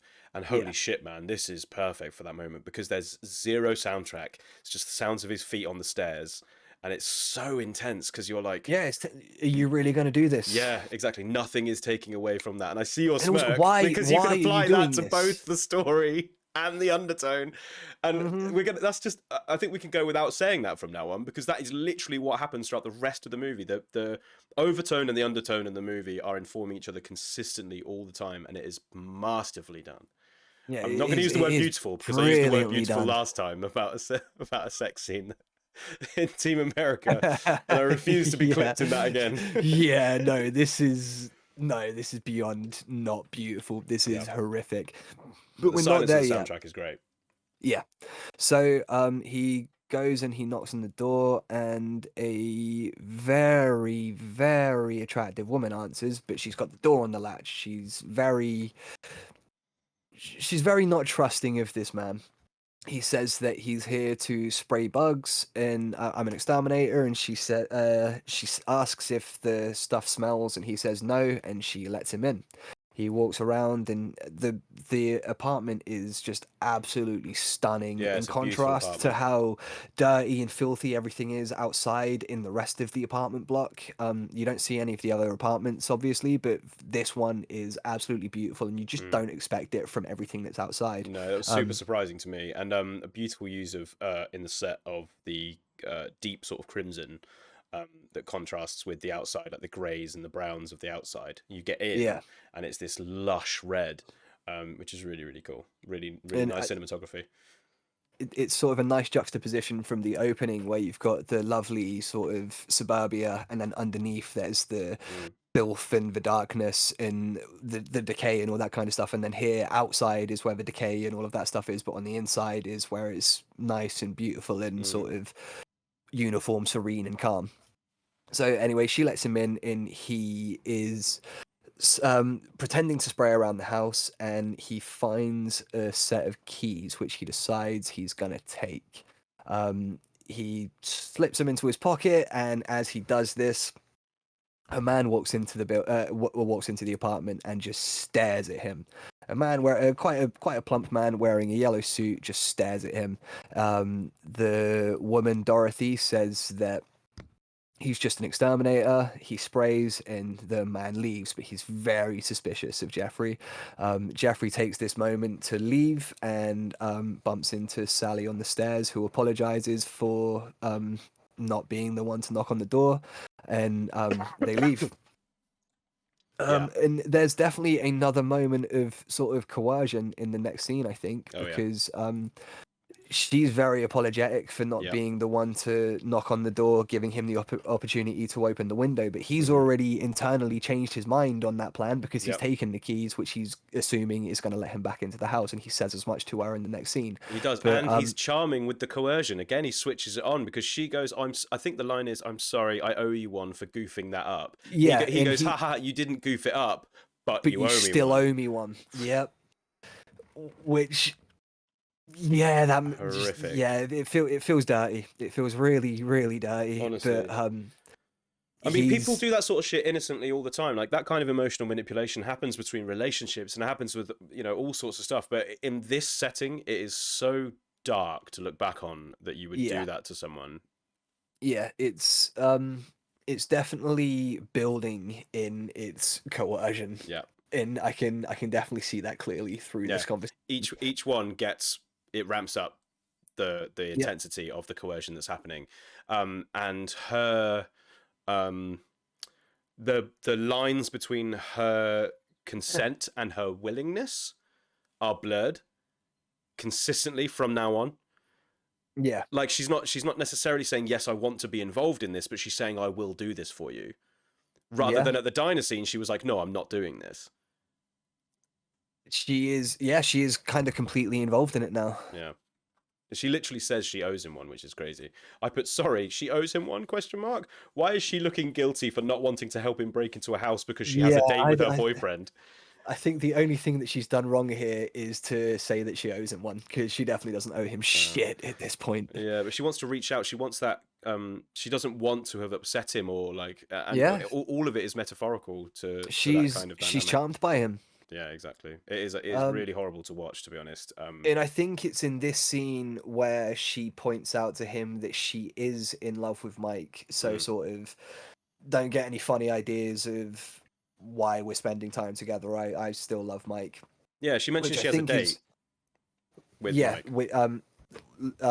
yeah, she does. I'm not sure if that's that scene. I think that might be the next scene they're together. Oh, but, okay. or the next sort of point where they're investigating. But after that scene, they go to it's the evening time, and they go to the nightclub that this Dorothy supposedly performs at. And again, like with both the previous scene and the scene we're about to talk about, with the color contrasts of red and blues and the composition and framing and the lining of every shot, this movie is stylish as hell. And read into that what you will. I'm not suggesting anything about the sort of overarching narrative or the undertone of the story on that, but just to say it for what it is, the cinematography is fucking sick. Really cool.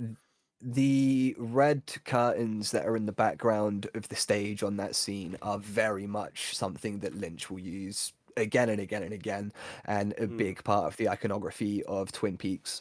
Okay. So it does feel like this nightclub scene does feel very, very red roomy, and you won't understand that, but anybody that's listening that has seen Twin Peaks is gonna completely understand what I'm saying as soon as I say that. So you get Dorothy come out on stage, and before that actually, they sit down, they order some beers, and we get a bit of sort of character development through the beers that people drink. This is the start of that. So you find out that Jeffrey likes Heineken, a nice sort of college-aged beer that people would drink. That are sort of party people, and then Sally talks about how her dad drinks Budweiser, and he says the king of beers. You know, Budweiser, the sort of all American beer. The way he says it as well, he sort of looks down and goes, the king of beers, and that kind of like made me think about himself. Of drinking Heineken and he's almost like, I wish I could be as much of a man as DC Williams, kind of thing. But no, I'm drinking. Maybe I Heineken. should drink fucking Budweiser from now on. For me personally, if you were to ask, interestingly, he doesn't take his idea. Yeah, right. Yeah, we'll get to that. No, he doesn't take his idea, and he has the Heineken. For me, Heineken sucks unless you're on an airplane, because it's all that they serve on airplanes at the moment. Oh, okay. At least the last time I was on a plane, just like 2-3 years ago. I really don't drink that much, and I definitely don't drink on planes, so I wouldn't know. No, Heineken's not great. Yeah, as I say, Pabst Blue Ribbon, man. Gross. Through and through. Gross. You disgust me, dude. I like a Cronenberg 1664, which is funny because we're on a movie podcast. So talking about Cronenberg, maybe we should do some body horror soon. Oh, we definitely will do some Cronenberg at some point. We can do Brandon Cronenberg as well. I drank 9 Cronenbergs playing D&D last night. Well, I wasn't recording when I told you at the beginning of this, but crazy. I don't know how I did that. I had one during this, but only one. I can't do anymore. Absolutely insane. I'm still I'm about 3/4 of the way through my 40 ounce. Nice. I'm getting there. Good man. And we're about 1/4 of the way through this movie. Jesus Christ. Way to go. I feel like, to be fair, I do feel like the setup and the preamble, as we go into like the first half an hour, 40 minutes of the movie, the latter half is much faster. And the latter half is definitely faster paced. There's a lot happening. There's going to be a lot to talk about still, though. Yeah, for sure. So we have Jeffrey and Sally at the nightclub, and this is where she comes out and she sings Blue Velvet, which is obviously the title of the film, and she sings it kind of badly. So she was actually coached by Angelo, which is funny. Yeah, she was, because I think she sings it probably as best she could. It is a bit vaudeville. It is a bit burlesque sounding, which I suppose is probably intentional. But Angelo Badalamenti worked with the Pet Shop Boys, Susie and the Banshees, or Susie Sue, so ostensibly Susie and the Banshees, David Bowie, and Nina Simone, amongst others, all of which, you will notice, have very unique voices that aren't considered classically great. Yeah. Something all of those artists share is that you wouldn't, well, maybe the Pet Shop Boys you could call classically great, but I wouldn't, personally. Like Susie Sue, certainly not. David Bowie, classically strange voice. Nina Simone had one of the most unique voices ever. Yeah, I and think all of these artists that you've mentioned are incredible. yeah, exactly. And so I think this is another, well, this is probably the precursor example of him doing something like this. Coaching a voice that has a really unique fingerprint, because it does something to the atmosphere immediately. Oh, I do completely agree, but I think it's it it's because it's not a very strong performance that does something to the atmosphere for me, and it makes it seem a little bit dreamlike, because nothing is perfect in a dream. Obviously, everything's kind of weird in a dream, so why not have a nightclub singer who's not a very good singer? Yeah, it's just a strange moment, and Interesting. The I dreamscape aspect of it is really interesting, because I didn't think about that. and dreams are just a very important aspect of this movie, as we'll see later on with In Dreams coming up so many times, and Laura Dern, Sally's character, talking about her dream and stuff like that. Like, dreams are very important, and everything that Lynch does that's Lynchian, like Lynchian kind of means dreamlike in a way. So yeah, I think it's all kind of important, but that's what it makes the scene feel like for me, with the Yeah. fact that her voice isn't all that strong. To clarify, by strong, I didn't mean the voice itself was strong. I just meant that I mean, the the performance. choice was strong, and the way it comes Okay. across in the scene was strong. Yeah. But yeah, you are absolutely right. It's because of the frailty of the voice, and the fact that she's slightly off key at moments, and the vibrato isn't perfect, and all this stuff. Yeah, it adds to this very like dream within a dream feeling. Yeah. Yeah, So super cool. Isabella Rossellini, who plays Dorothy, said that this was what made her most nervous about the character. It wasn't sort of the aggressive sexual nature that in the horrific things that she goes through that she was nervous about doing. She was nervous about getting up and singing this song, because Lynch said, we're not using a fake voice or anything like that. It's going to be your voice. So get some practice done and do as good as you can type thing. Is that the on-set voice? So that's not overdubbed or anything? No, that is her voice. I'm not sure if it's her on-set voice or not, but it's definitely 100% her voice. Interesting. I knew it was her voice for sure, but I'd like to find out if it was like recorded in the setting, or if they overdubbed on top of that. Because if it's overdubbed, it's done very well. So while she's singing, Jeffrey and Sally are watching, of course, and you get some nice close-ups on Jeffrey's face, and it just seems like there's something about this woman that he is deeply, deeply intrigued by. They're very enticing. That much is clear. Yeah. And when he and Sally leave, they go back to the apartment, knowing that she's working at the moment. It's the perfect opportunity for Jeffrey to break in. He tells Sally he doesn't want her to be involved. He offers her his car and says, take this home and I'll just pick it up from yours later on when I finish up here. And she agrees, and then decides, actually, I'm gonna stay here until she turns up, and I will beep the horn for you when she turns up. 4 times. Because she feels kind of guilty that she's gotten him involved in this. This is when he says that he'll see her tomorrow, and she says, no, I've got a date with Mike tomorrow, so I can't see you tomorrow. Yes. Yeah. Okay. And with that, Jeffrey goes into the apartment, and this is the point where I'm wondering, what the fuck are you gonna do? Because first of all, why are you breaking into the apartment? What are you expecting to find to do with this severed ear that you found? And just why are you so invested in this? It starts to feel like it goes beyond the murder mystery, or the mystery of the severed ear, and it starts to be more about him trying to discover something else. I'm not sure what that thing is, but it's like this woman at the beginning. It's like this woman may be connected to a murder or a missing man. Fair enough. But now he just wants to get inside this flat, and that is all we can really read into it. for some reason growing in an obsession about this nightclub singer that he's met once kind of under false pretenses and has now seen sing Blue Velvet. Not that great, Yeah. but he is enamored with her, and he's not really looking for anything specific when he's No, rummaging around her exactly. apartment. He's like he's looking through her, like, I don't think he does look through her underwear drawer, but it's like he's trying to look through her underwear drawer. Like it's a deeply uncomfortable scene. It's so aimless the way he's walking around, and there's no nervousness in him No, in it, no, which is really strange. he seems fully confident in what he's doing, and no shame in himself for just rummaging around this No. random woman's apartment. No, Because she is just exactly. a random woman that he knows more about her than she knows about him. Like, she doesn't know anything about him It is at super this weird, point. and it's another yeah. thing that is super violating, and it's just really strange. I'm not gonna spoon feed any listeners or audience members what that suggests about the undertone, but this is just another piling on of that kind of experience. Also worth noting that this in the shadow of the apartment, knowing he can get in there and knowing he wants to get in there, is the only time he tells Sandy that he doesn't want her there. Yeah. Isn't Yeah. that something to read into? Just like, Mhm. no, I've got something else now. I've got a new chew toy. You can get back in the box. It's very Pretty much. grim. And Pretty she's much. like, you she were my reacts to nice that. suburban girlfriend, but I like this dangerous one Yeah, at the moment. I like the dirt a bit more. Yeah, I'm interested, at least a yeah, little bit more interested. It's funny, and it's so like, and her reaction to that, because initially she said, no, I don't want to be involved in this. You can tell me your plan, but I don't want to be involved in it. And now she's like, no, I don't want to go. I can help you.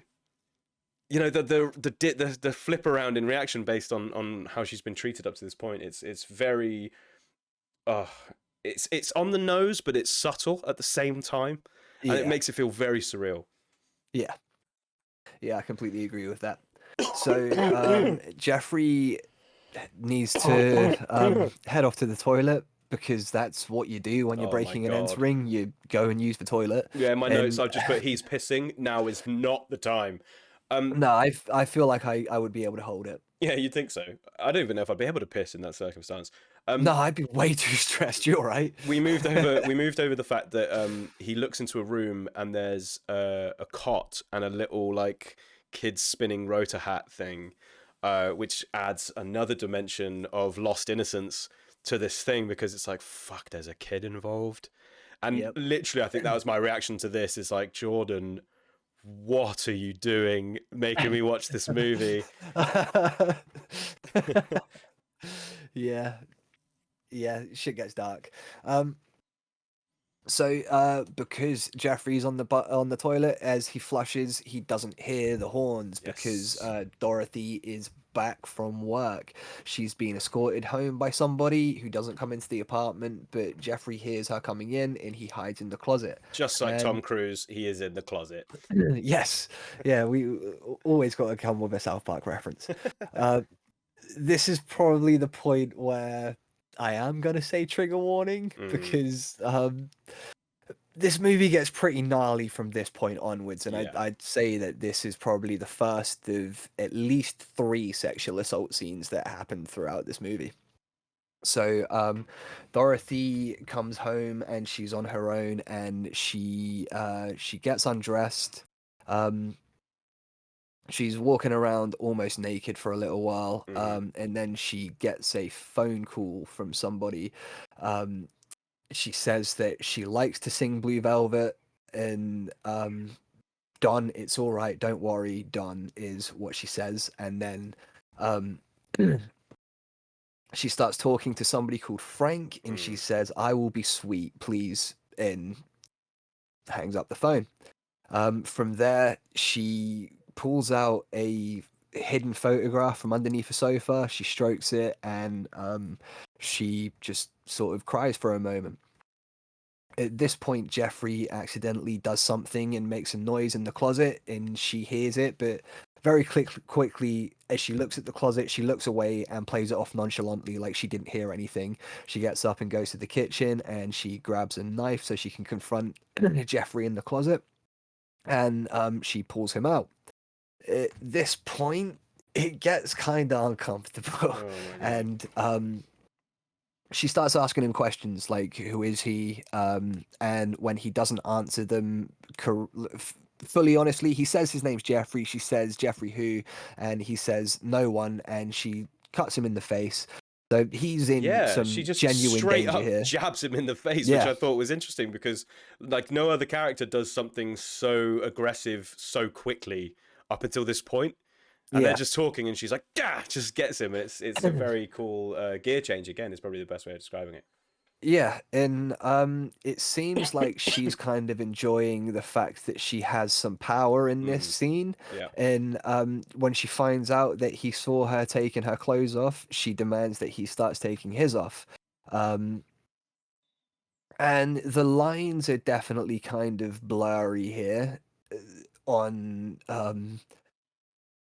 what's happening. I would mm, say that Jeffrey is completely unable to consent in this scene hmm because he is at knife point and he's in danger, despite the fact that he does seem like he's enjoying what's happening as he's yeah, getting undressed, because she starts kissing his stomach, and it seems like she starts sucking him off a little bit. Like mm, it seems like there's definitely a little bit of fellatio there, and he does seem like he's enjoying it. But then she's also saying, "Don't look at me, I'll kill you," and yeah. things like that. And So you can't consent under duress. I'm pretty sure no, legally. no, you definitely cannot. So this That's a is really interesting that he clearly is consenting to a degree, like not necessarily consenting, but he clearly doesn't have a problem with the he's into it. more delicate part He of it is happening. definitely into it, but Exactly. he is being sexually assaulted at Yeah, this yeah, point. yeah, 100%. And I didn't know if she was going to circumcise him or suck his dick. That could have been either one at any moment, given the Yeah, intensity of this scene. yeah. I would be nervous as hell as that is if I was in his position. But then at the same time, when she's down on her knees, I feel like you've got a pretty good opportunity to just bolt for the door, and he doesn't do And he that at any doesn't, yeah. point. But then you can argue he's frozen in fear and things like that, and he's just saying things to her to Yeah, yeah, yeah, get yeah. her to not kill him, And the or contrast of what she's saying with the "don't look at me, I'll kill you" to how delicately she's like kissing his hips and stuff. yeah. I thought that was really, really masterfully played off because it's again this juxtaposition of power and pleasure and pain and all this stuff in one. It just adds to a "what the fuck is going on" moment. Yeah, so she definitely has the power in this scene, which is a direct juxtaposition to what comes in the next scene, Very because much we so. hear somebody else coming through the door. So she puts Jeffrey back into the, or no, there's a knock on the door, and she tells Jeffrey to go back into the closet and not make a noise. She opens the door, and this shot, man, where she backs away Oh my and god. doesn't break eye contact from the person who comes in. Just backs away from the door, doesn't turn, doesn't break eye contact or anything. She's just staring and terrified at the person that comes through the door. Hmm. And this is the person that was just had all the power in the scene, essentially. All of that is completely taken away at the introduction of Dennis Hopper's Frank Booth. Unbelievable, Dennis. Here we go, baby. And it's Oh so yeah. funny because I'm a really big Dennis Hopper fan. Apocalypse Now, as you know, one of my favorite movies, and he plays such an awesome, if not my favorite movie, and he plays such an awesome role in that. That seeing him walk into the room, I was like, cool, yeah, Dennis Hopper, let's go. And then immediately I went, oh my god, what have you And done? it is immediately Yeah, because she says hello, baby. yeah. So she says, "Hello, baby," and he says, "Shut the fuck up. It's daddy. Where's my bourbon?" It's daddy, you And idiot, as well. Like he's yeah. already like not even just saying shut up, but he's like degrading her verbally Oh, he's immediately. at like an 8 or a 9 Yeah, in the rage scale already, straight and away. this is the first time we've seen him in this movie. And in my note, This is his like, introduction, his first line even, and he's at an 8 yeah, or a 9. immediately in my in my notes. Again, please, I implore anyone reading this to not take this the wrong way. But what I put was the dialogue in this movie just improved 400%. Like with the introduction of Dennis Hopper, just straight away she goes, "Hello, baby," and just cuts her off, says, "Shut up, it's daddy, you idiot. Where's my bourbon?" I went, that is an epic line. Just to Well, make there a is. character so irredeemable so quickly. Yeah, but there is also a strange level of like just it's so simplistic and like a level of patheticness that is kind of humorous. Like this entire scene does have some like really black comedy moments in it, and every moment with Frank Booth's character in it does have those sort of dark comedy moments because it is so strange and so Yeah. out of nowhere. And I do find myself laughing. Some of it is like pure discomfort laughter, Yeah. but some of it is he's genuinely funny in how fucking pathetic and immature and childlike he is. And how brittle he is quite funny as well. Like how he Yeah. can drop on the dime and how everyone's treading on eggshells when they speak to him. And it's Yeah. also what makes him scary. It's Mm. yeah, it's a fascinating character, to be honest with you. Yeah. So she gets his bourbon and she sits down on a chair, he sits down on a sofa, and essentially it's a slow build into him sucking gas from a gas canister and sexually assaulting her. He doesn't like it's it's difficult to talk about, but he doesn't have his dick out at any point. Like it's not a rape of like sexual gratification in any way because he doesn't get any sexual gratification from what he does in this moment. It's a pure power thing, and it is straight off the back of her powerful scene where she's got all of the power in it and he has just completely ripped it away and gone batshit insane where he's flipping between pretending to be daddy and pretending to be a baby Yeah, and begging right. to fuck and things like that. Like it Exactly. is And deeply that is immature and disturbing. as a character study, it is again, as you said, fascinating because he has that big strong aura of like, shut up, it's daddy.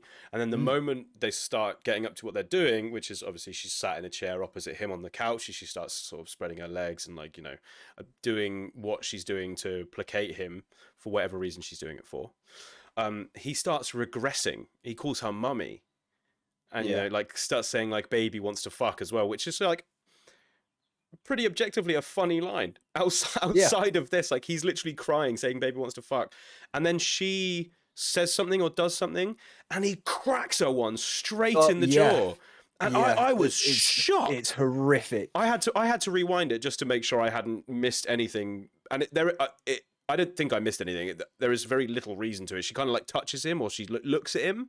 He looks at him. Right. No. Yeah, no. She strokes his shoulder, and he pops her in the face and Immediately, says, "Don't fucking touch me." Without missing a beat, just says, "Don't fucking touch me." Cracks her in the jaw, and then she flips her head back, and there's a smile. Yeah. Oh my god! And I followed that up with the note that this is some depraved shit, and she doesn't hate it. I'm not sure, man. I mean, I read into I it. think she kind of does. Maybe. Like, I feel like she's not into it in the slightest, but she's trying to take some sort of power for herself by pretending that she enjoys to enjoy it. But I mean, I did think that as well, trying to be as charitable as I could to this character. But he can't see her face when she's smiling, so why bother? No, it's true. That is true. It was very strange. I can't say that she doesn't hate it, but this was just like stream of consciousness notes as I was watching the movie. I assume she would absolutely hate it. She does spend the rest of the movie begging to be hit in sexual situations. So it. I mean, that's a pretty classic symptom of, you know, sexual assault survivors and people like that very unfortunately do end up finding power in taking enjoyment from these horrible things. And like, you know, to take a second, like we joke about it or whatever else, it is a very serious thing that happens in real life, is that people take the power back by not stopping it from happening, but choosing to enjoy it.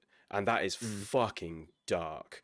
And that is essentially what we see in Dorothy from now on. Yeah, I mean, that is essentially, we see her really struggling to take the power back in her own life. I mean, literally in the next scene, so Frank finishes up, he leaves, and Dorothy cries for a minute. Jeffrey gets out of the closet. He starts to sort of comfort her, and she tries to seduce him. Essentially, she offers herself to him. She reveals her breast. She puts her hand on it, and he doesn't take his hand away. No. He leaves it there. Also, prior to that, she tells him to leave. She tells him to fuck off, says, "I'm fine, I don't need you." And then as he's leaving, she calls him Don. Yeah. And then pulls him back and then starts she calls him him again. she calls him Don throughout this scene. Yeah. And then she gets up and she goes into the bathroom, and you get the incredible shot of just along the hallway, Oh yeah, her sort of cleaning herself up in the bathroom. crazy, insane Well, shot. then, yeah, I really like that shot. I like those kind of just the distance we have from what's happened Yeah. here. You know what I mean? It's just I wanna pull it back to 1 second. We did miss one thing with Yeah, go Frank's for it. character as well, because Frank he leaves just before everything we've just described, and yeah, the temperature goes from 1,000 degrees, like surface of the sun level, to sub-zero in a second after he leaves. But he punches her in the jaw again, and as she's on the floor, he's sort of like brushing himself off, like coming to himself again, coming back to Oh yeah, reality. the line. And he says, "You stay alive, baby. Stay alive for Van Gogh." And obviously, there's a missing Someone's ear. What lost do an we know ear. about Van Gogh? So that's referential as we go. I didn't get it at first. I saw it on the rewind because, again, he punched her again. And I was like, what did I miss? Why did he punch her again? And he just does it. It's a power thing. He's getting off Yeah. on, because he doesn't get his dick out. He fucking Nope. just humps her on the floor like a dog. Yeah, He's it's like clearly getting over something from it. over the trousers. Like, Yeah, but he's clearly getting something from it. So he's getting the gratification from the pure putty that she is to him, just to play with. But stay alive for Van Gogh. I was like, and we're back to the mystery thriller. Like, Yep. after that, it was such a well played scene. But yes, And he then leaves, and everything as we just described happens with Dorothy and Jeff. And while Dorothy is in the bathroom cleaning herself up, Jeffrey checks under the sofa where he saw her checking the photograph, and he sees a man and a child. At which point, we've all kind of pieced together what's happening here, and Yeah. so is he. He knows that Dorothy has a husband or partner who's most likely called Don, Mhm. that is quite clearly in danger from this Frank Booth character. Yeah. And a child that is also in danger. Oh, and So just to endear us to Dorothy once more, when she's on the couch, and given that we now know the situation she's in with yeah, a kidnapped son, a kidnapped and possibly mutilated husband, and obviously at the whim of this awful, detestable, demonic human being in Frank, she says to Jeff, "Do you like me?" oh, My heart yeah, shattered into 1,000 pieces, mate. Honestly, and this is a woman who a couple of scenes ago was the one with all of the power yeah. and was sexually assaulting him, and now she is just pure vulnerability Yeah. to the man that she was sexually assaulting. It's complex to say the least. Oh, dude, her character.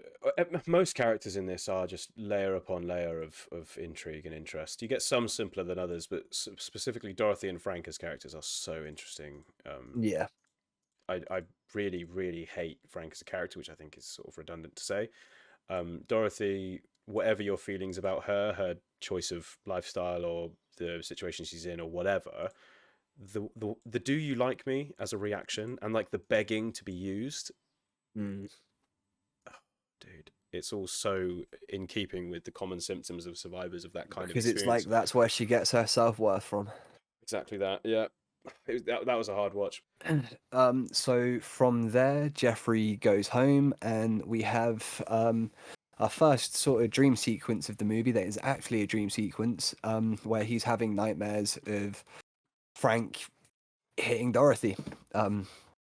So he's clearly sort of emotionally scarred from the evening that he's just spent. And the next day when he's at work, he calls Dorothy and sets up a meeting with her. He goes to pick her up, and he essentially tells her that he's seen some messed up stuff, and the case is serious, but that's kind of all he really gives her. She asks if he's going to go back to the apartment, and he says, "Yes, I'm going to go back there." And then again, later on that evening, he does go back to the apartment. Dorothy allows him in. They talk, and they end up. It seems like they hook up. Certainly seems that way. Yeah, well, the last thing we see of them is them sharing an embrace, kissing, and going off into the bedroom, and the camera pans away. we then cut to the club again, and this time it's just Jeffrey at the club. There's no Sally. It's just him, and he is watching Blue Valentine again being sung by Dorothy. But this time he looks over and he sees Frank there watching it too. And Blue Frank Velvet. is Sorry. singing Blue Velvet. Sorry, yeah, did I say Blue Valentine again? So anyway, Frank is watching it and he is entranced in what he's watching. He's almost crying. In fact, I think he is crying It's while so he's strange watching her because sing Blue Velvet. it's so not a predatory stance. He's got like No. this vulnerability, and it's like, oh my god, man, what? So what I think has happened with Frank is that he has seen like I assume he just went to this club one night, saw her sing Blue Velvet, and same as he is now, just was entranced and became kind of like Jeffrey is obsessed with this girl. So they both saw this woman sing Blue Velvet, and they've just both completely, I want to say fallen in love, but it's a little bit too violent for me to consider it to be love. It's definitely more of an obsession, or I think that, or at least in Frank's case, it is love, but he doesn't know how to express it in a way that isn't violence because, again, with the daddy and mommy stuff that he's screaming about while sexually assaulting her, it seems like he might have had some sort of violence in the past that is kind of turned him into the way that he is. He's caressing almost like a safety blanket. He's torn off a bit of her blue velvet robe and he's caressing it as she's singing, like a child with a blanket. It's just very, very strange. It is incredibly strange. So from there, Jeffrey goes outside to his car and he waits for Frank to leave. And this is the first glimpse you get of Frank's gang. There's 3 people that walk out with him. And he follows them back to what appears to be Frank's apartment building. And I assume that they kind of all live there because you don't see any of them leave. And it cuts to the next day. First, Jeffrey gets out and goes into the apartment block and he sees that one of the flats there is for Frank Booth. So he knows that Frank lives there and he sits out and he stakes it out for the rest of the night. His car gets filled with like crisp packets, banana and all that kind of stuff. And I think the clock says it's 1 p.m. in the afternoon. So he's been there for a fair amount of time before he decides to go back to the high school to meet Sally. When he comes across Sally out front, she tells him to keep driving, but he doesn't, and it's because Mike is nearby training for football or something, and he's seen him stop to talk to her. She gets in the car anyway and says that she'll smooth it out with him later, and they head back to the diner, which is where Jeffrey tells her just about everything that has happened so far, and some things that we haven't seen. So he talks about how he saw... A He crime saw scene. Frank meet up. Say again? Oh, sorry. No, first of all, he sees Frank meet up with these people. Yeah, he sees Frank meet up with a few different people, one of which is the yellow-suited man that he saw come into the apartment block when he was first into Dorothy's apartment when he was first in there, the man that was suspicious of him. He sees him with him, takes a bunch of pictures, and then he sees a well-dressed man, which looks exactly like Dustin Hoffman in a disguise, because it is Dustin Hoffman in a disguise. But he sees a well-dressed man and he calls him the well-dressed man. And he doesn't know how all of these people are connected, apart from the fact that through a conversation that he apparently had with 2 random people, they told him that a drug dealer was killed nearby and a woman had her legs broken, and it was broad daylight and a bunch of drugs were taken from the apartment that he was shot in, or whatever happened to him. Interesting cinematography in the meet, because you start seeing different colors used to hyper contrast. It's been red and blue up to this point, but you start seeing the yellow jacket and bright orange machinery and vehicles, which again like adds to that uncomfortability, because it's like you can't focus on anything properly because everything is so hyper contrasted and colored. And then they're telling the stories about this about this crime scene that he's witnessed and stuff, and it's just this prostitute on the pavement outside with 2 broken legs. Oh man, Sticking in completely different directions. It's horrific. You see the crime scene tape and police helping her, and the camera pans up to reveal a man hanging out of a window, quite clearly dead. So Jeffrey's telling Sally all of this, and she's kind of asking the same questions that I have in my head, and I'm sure you have in yours. Why are you still doing this? What are you And looking he for? says that I'm just involved in a mystery, and I kind of need to see it through.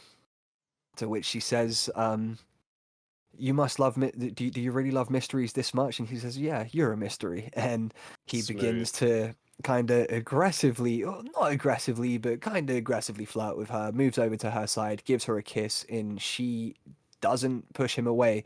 She does say don't do it, but she's talking about going back to the apartment that he's been going to. He's still going to, but they've kind of started. He's kind of started a relationship with Sally now, and then the next scene, Sandy. I keep on doing that. I keep on calling her Sally. I don't know why I'm doing that, but yeah, Sandy.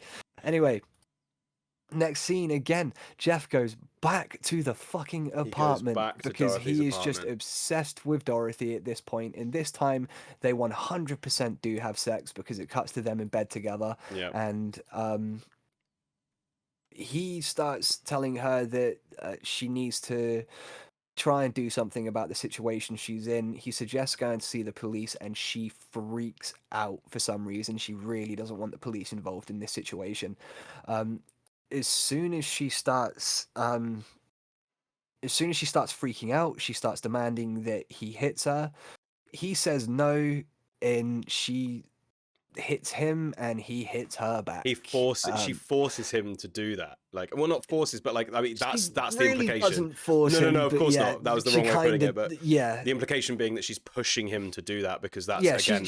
She's definitely trying to push him, but like, dude should have been kind of stronger and just removed himself from the situation. But no, he fully fucking lamps her, and again, this time it's completely noticeable because you have a full close up of her smiling face, like she's enjoying getting hit. It's like she's in a place where she feels comfortable, which is insane given the context. Very, very well shot, extremely uncomfortable to watch. And you get sort of flashes of just shots of fire and things burning in between her smiling and him hitting her and things like that. It's a fucking disturbing ass scene. Yeah. And it gets even more disturbing in the next scene when they're all fully clothed and Jeffrey is there playing with the hat, which she very gingerly but kind of forcefully takes off him because this is clearly important to her. Jeffrey, again, he leaves, but this time, as he's leaving, Frank Booth is there with his cronies. Dun, dun, dun! And they meet face to face for the first time.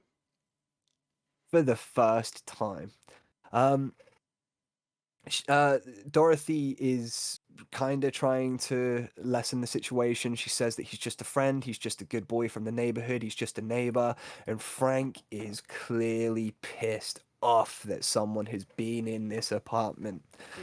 He's not happy, he's very threatening, but in a kind of friendly way, like, oh, you're just from the neighborhood, you're just a neighbor, a friendly neighbor kind of stuff, but he's very aggressive with it. And he suggests they go for a ride. Jeffrey says, I don't want to. And he says, you don't want to what? Jeffrey says, go for a ride. And he says, go for a ride. That's a great idea. Let's go. And he drags him off on this ride. Dennis Hopper is so intense in this moment. I know that sounds obsolete given how intense he's been in the previous scenes with the assault scenes and things like that. But specifically, the way his predator eyes do not leave Jeff's face as he's saying this stuff until he gets him in the car. It is so unbelievably intense. The atmosphere is brittle. Yeah, and then he grabs Jeffrey by the scruff of the neck. He demands that Dorothy puts a coat on or something, and then we're in the car as we get them high speed through the streets and really trying to threaten Jeffrey, but the only one of them that's actually threatening is Frank Booth. The rest of the gang are not threatening in the slightest. We have one of the member of the gang played by Jack Nance, who is another common member of sort of David Lynch's cast. He was the main character in Eraserhead. He goes on to be a big part in Twin Peaks and Lost Highway and stuff like that. Okay. Genuinely great actor. He's the one that is mad dogging. He's mad dogging him in the next scene as he's walking back and forth. He keeps on introducing himself and he just stares at him the entire time. That's Jack Nance. Oh, Paul. And then, yes, Paul, that's the Right, one. Okay. And then there is Raymond, who is. Did you look into the cast of this at all? No, not really. Did you recognize who Raymond was? Am I gonna kick myself? Yeah, probably. He's in my background. Oh, okay.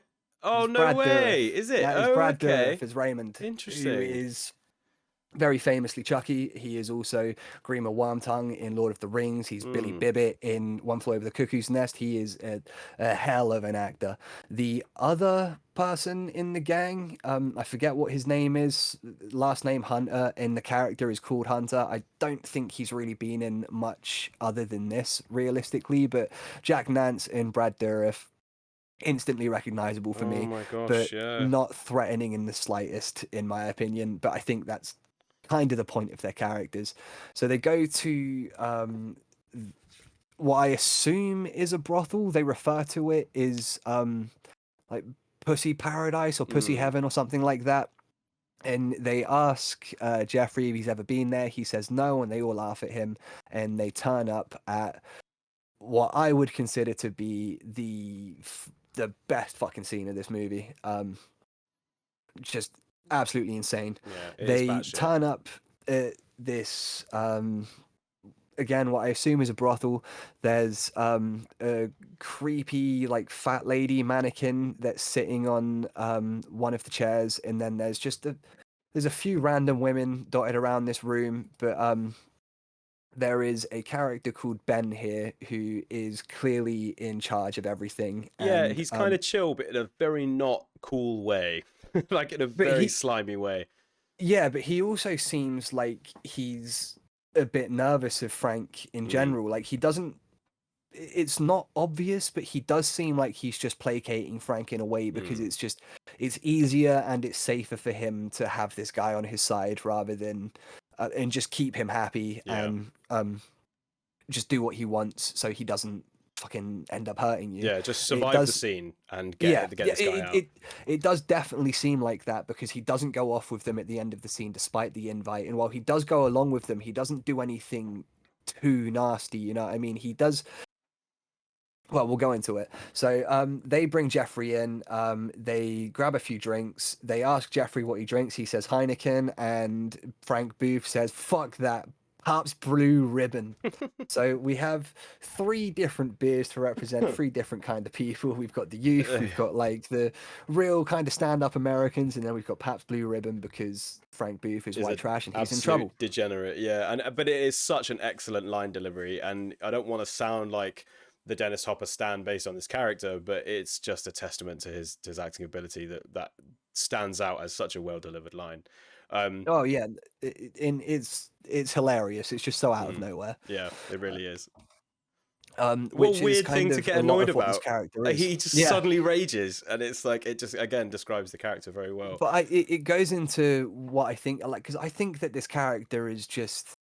He's a fucking child, you know. I think there is something about like he's stuck in Arrested Development, and he is like just an angry 12-year-old who has money, it seems like. So he's got this gang of yes men around him that would do anything that he says and like treat him like he's the funniest person in the world, despite the fact he's saying some utterly ridiculous and immature stuff. Like they offer a toast, and Ben says "to your health." And he says, "No, fuck that. How about we toast to fucking? Say here's to your fuck, Frank." And Ben says, "Whatever you like. If that's what you like, Frank. Here's to your fuck." It's a really awkward scene of him. He's almost rolling his eyes. He's like, "Okay, let's just placate this 12-year-old and get him out the house." Yeah. He'll be gone Absolutely. soon, and we can just be safe again. And that definitely seems like what's happening. The hooligans Um, are like smaller versions because they are just like dicking about doing their hooligan behavior underneath the umbrella that is shielding them from justice yeah, being Frank's complete violent degeneracy. because Jack Nance's character is not threatening in the slightest in this No. scene.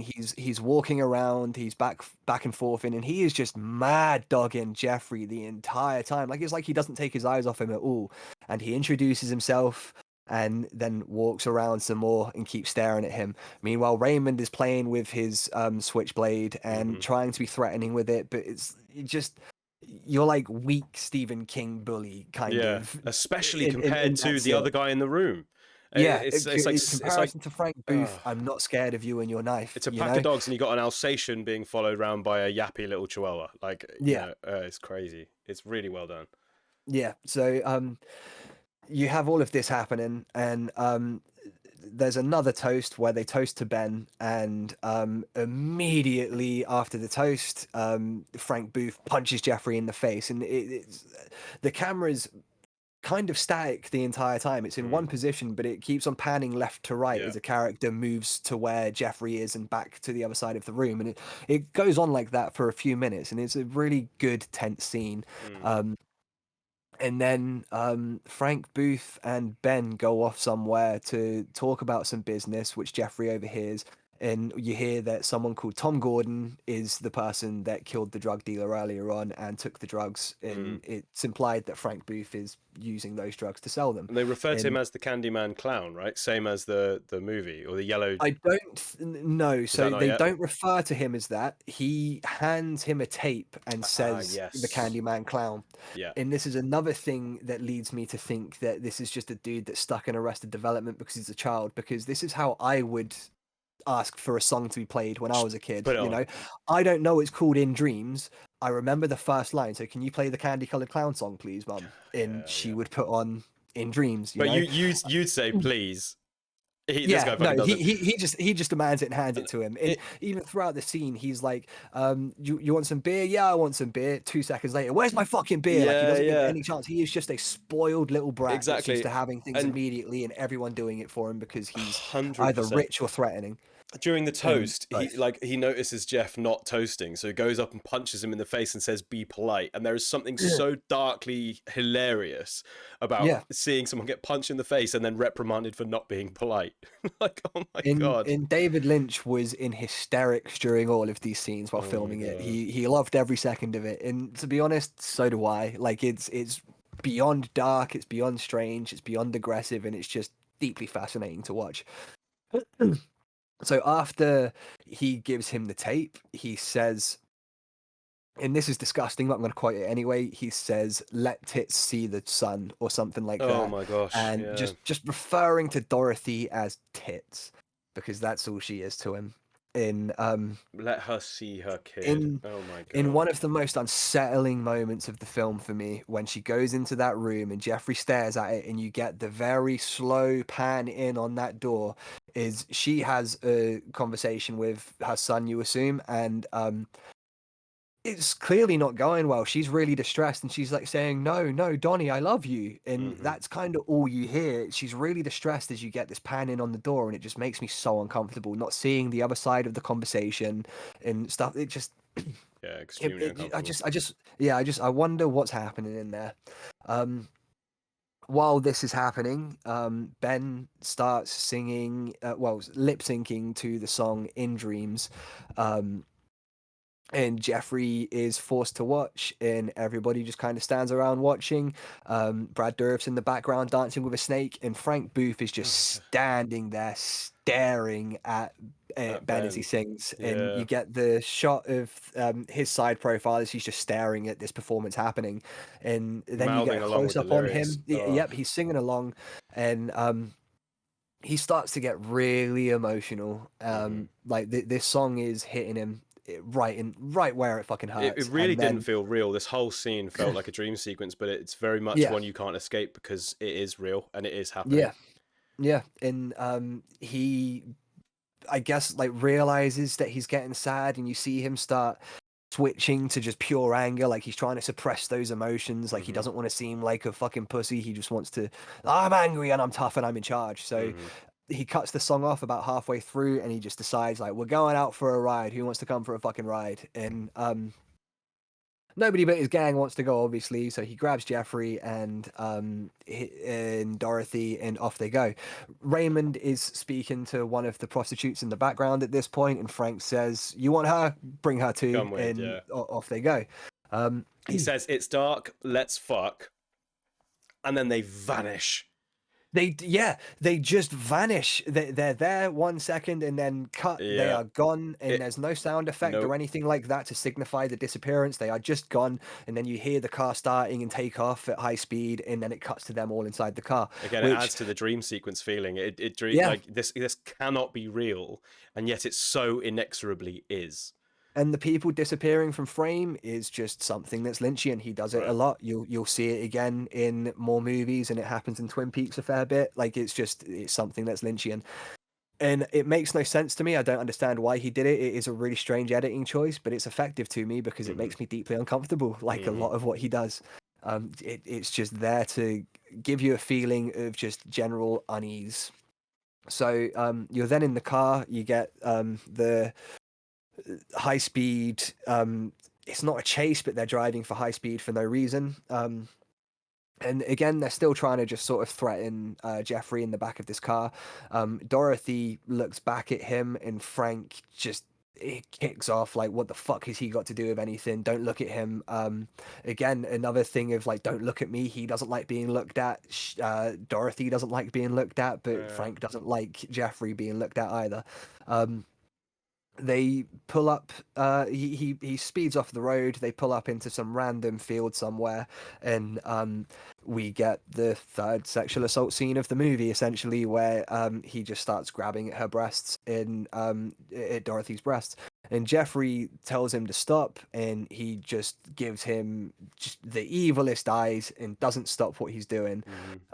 Dorothy yelps in pain because I guess he's squeezing her breast too hard or twisting or something like that, and just immediately Jeffrey punches Frank in the face, Yeah, which he says, "Leave her alone," and punch him. mad respect. Insane. But, the balls on this guy. There's another thing yeah. that he said which adds to the background of Frank's character, although it's not confirmed, but there's a line where he says, "I shoot when I see the whites of the eyes," and that's something he says straight to Jeff when Jeff is trying to stand up for Dorothy before he punches him, and that makes me think that he's a Vietnam veteran possibly, or a Korean War veteran, which could add to like the PTSD of this, or something. I'm not 100% sure on the timeline. I mean, but I shoot when I see the whites of the eyes is definitely like a war thing. You know, you see it's something that you can read into. I definitely agree with that. It's an interesting line. Yeah, it is an interesting line, but I don't read it that way. I read it that he's a snot-nosed little brat that watched a Vietnam movie once and just thought it was some badass shit to say to somebody before he killed them. You know, Could easily be that. I don't see him as being someone that could have handled being in any sort of war situation and handle any of that sort of authority over him or anything like that. But again, I do see it as an interesting reading, but I do think maybe you're taking that from Apocalypse Now. Oh yeah, it could be. I didn't think about that, mate. Definitely could be.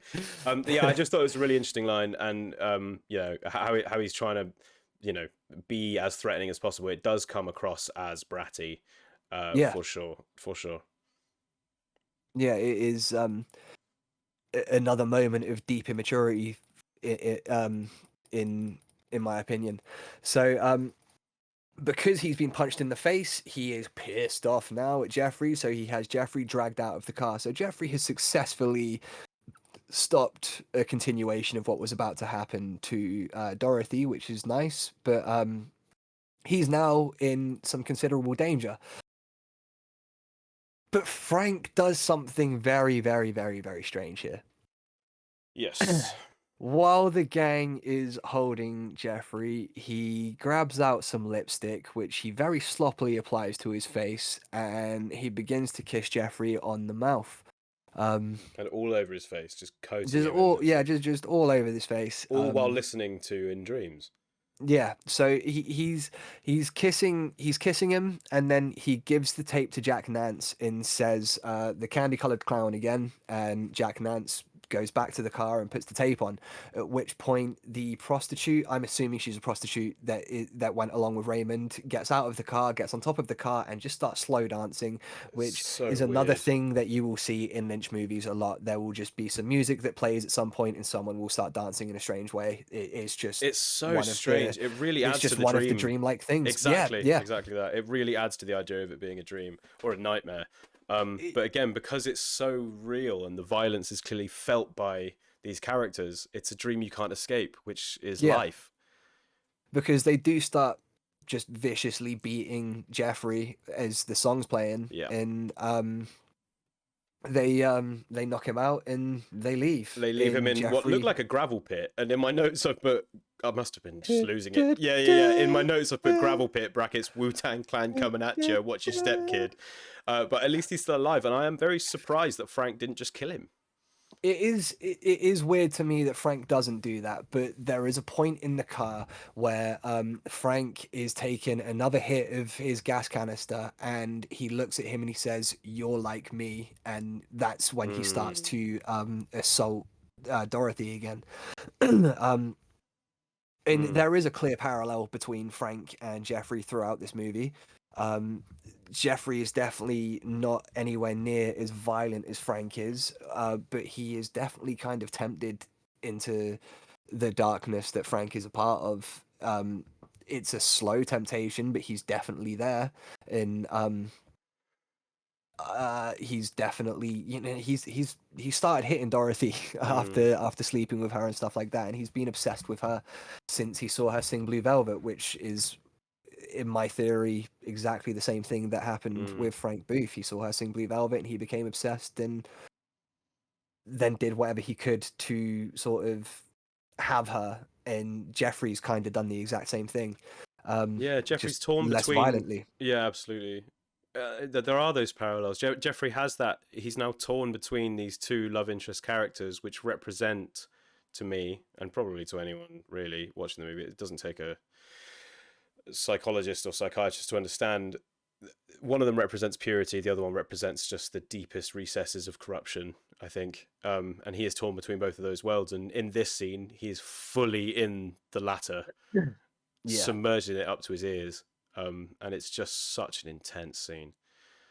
So he goes home, and in another sort of parallel to a scene earlier, like the dream scene that he had where he was seeing Frank punching Dorothy, he's sitting on his bed and he's crying his eyes out, and he's thinking about how he was punching Dorothy. So there is some clear guilt. He's clearly torn about the two lives that he's living at the moment, and quite clearly wants to do something about it. So he calls Sandy and tells her that he's got a load of information for her father. He says things got out of hand, which might be the understatement of the century. Yeah, things definitely got a little bit out of hand. He was definitely a little bit in over his head with this entire situation. But he's still kind of, he wants to talk to her dad, but he doesn't want to because she'll get into trouble. Yeah, And she says, "I don't care about that. You just need to speak to him." So he accepts it, and he organizes a meeting with her dad. He goes downstairs, and his mum and his aunt are visibly shocked by the marks on his face from the beating that he took the night before, but he's just refusing to Doesn't talk want to talk about about it. it. But it like, and Um, that is an interesting mirror to the symptoms of survivors of such events, because he is now reacting the same way. No, I don't want to talk about it. Let's just get on. Yeah. So he leaves his home and goes to the police station so he can go to speak to Detective Williams. But when he goes in there, he sees the yellow suited man sitting at a desk taking phone calls, and it turns out that the yellow suited man is a policeman. So this drug dealing conspiracy, I guess, goes much deeper than he thought originally, which again is a common noir trope. My heart dropped. No, Frank has claws in the cops. I was like, Yep. oh my god. Which is exactly why Dorothy was freaking out when he said to go to the police, because Yeah. she knows that That's where the yellow suited man, whose name is Tom Gordon, that's where he works. He is a Yeah. part of that. And Tom Gordon being the person that they mentioned, being the person that killed the drug dealer and took the drugs. So using the pretenses of being a cop is cleaning up the streets, but using the stuff that he cleans up to make them filthy, with Frank Booth earning all of the money from it. So that's essentially the conspiracy that that they've gotten into. Jeffrey has pretty much uncovered all of it at this point. He just needs to have he just needs to tell the detective. So he goes to Sandy's home, and Sandy, much like his parents, is freaked out by the bruises on his face.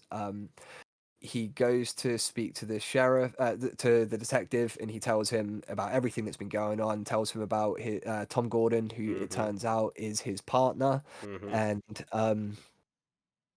he's going to deal with it. But Jeffrey just needs to keep his daughter out of it, essentially. The acting choices were really interesting here because I wasn't sure. I was really happy that Jeff went to the police with it, because I was like, finally, man, like, pull your fucking finger out, do something right for once.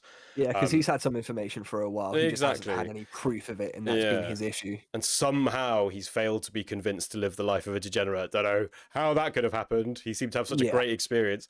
But yeah, he goes to the cops with it, and then DC Williams' reaction. I'm almost certain Lynch sort of directed this specific thing, because I was like, DC Williams knows something. Like he knows, like, obviously he's, other than what's being told, like, you know, he's got these photos, it's your partner, there's corruption in the force. But it seemed for a second that DC Williams could also be in on it. Like, just from the look he gave him, he was like, are you sure it's only you in the photo lab that knows about this? Is Sandy involved? And then the look he gives him, he's like, I'll handle it. I was like, what does that mean? Yeah, fair enough. I guess it's from me having seen the movie a long time ago. I can't remember if that's how I felt about it at all, but at this point, I already know that that's not his game at all. So I didn't see it. But yeah, that's an interesting point. Not allowing you to be settled, I think, is what it came across as. Is like, I'm not going to give you your lifeline yet. Like, struggle. I mean, there's still a good 20 minutes of the movie left, so we may as well sort of keep some form of tension. So from there, I guess they've. This is a weird scene for me, because it feels like it comes out of nowhere. But Jeffrey and Sandy go out on a date to a random party somewhere, and they dance together, and they kiss. That's also, and it's on the back of he sort of goes back to normal life, and he's got this bit when he's just watering the lawn, and he looks absolutely rad in these glasses, and he's like rolling up chinos, because he's been told to sort of go about his business. The police can deal with it now, and he does, and it's so weird seeing like what's just happened and then going back to normal life as a parallel to people just having to get on with it, you know. It just feels like I can't, I saw the film 3 times this week, and I couldn't figure out where they sort of set this date up or anything like that, because every time he's tried to see her, she's pointed out that she's had a date with Mike or had something to do, so they've needed to set a different time. This just out of nowhere, they're on a date, and I think I wrote justice for Mike in my notes about 6 times. Yeah, man, I feel bad for Mike, dude. I feel really bad for Mike. So they have a nice little slow dance moment to a Julie Cruz song, Mysteries of Love. And I think this is the first collaboration between Julie Cruz and David Lynch. And Julie Cruz went on to do a fair bit of the music for Twin Peaks. She did the opening theme song for Twin Peaks. So I think this is the first collaboration there. And they share a nice hug, and they embrace, and they express their love for each other, because there's nobody else in Jeffrey's life, and nobody else in Sandy's life. They just love each other. And that's a lovely Lynchian story, as everyone knows. Yeah, beautiful. So they leave the party, they get into the car, and there is a car speeding behind them, chasing them, and they have a little car chase. They think that it's Frank. I was so convinced. I mean, not to spoil it for anyone, but I was so convinced it was Frank.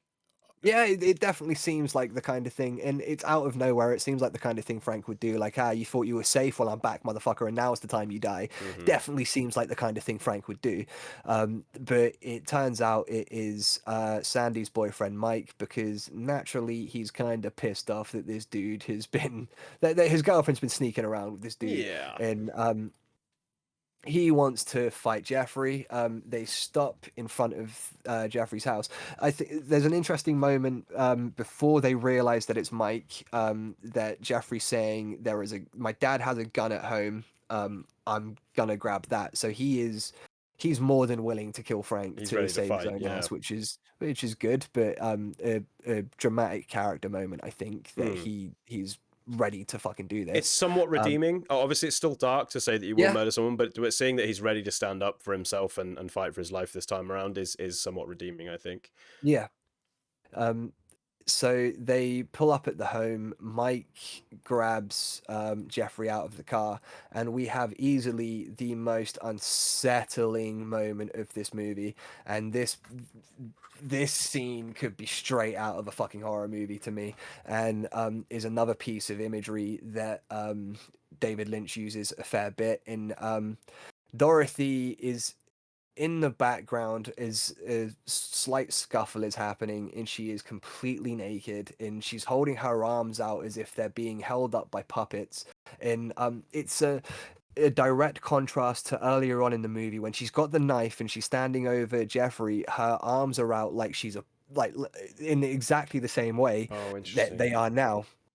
Only at that point she was kind of the most powerful she's been in the movie. At this point, she is at the least powerful moment I think anyone could be. It Is is really terrifying. It is genuinely terrifying. it's horrifying the way she's there in the background the entire time. It's not like the camera changes or anything No. like that. She's just there walking closer, and You've then the got characters notice them, and everyone is clearly unsettled by this. Well, you've got an 80s scuffle between a jealous boyfriend and the new boyfriend happening on the back of what like is one of the most uncomfortable movies ever.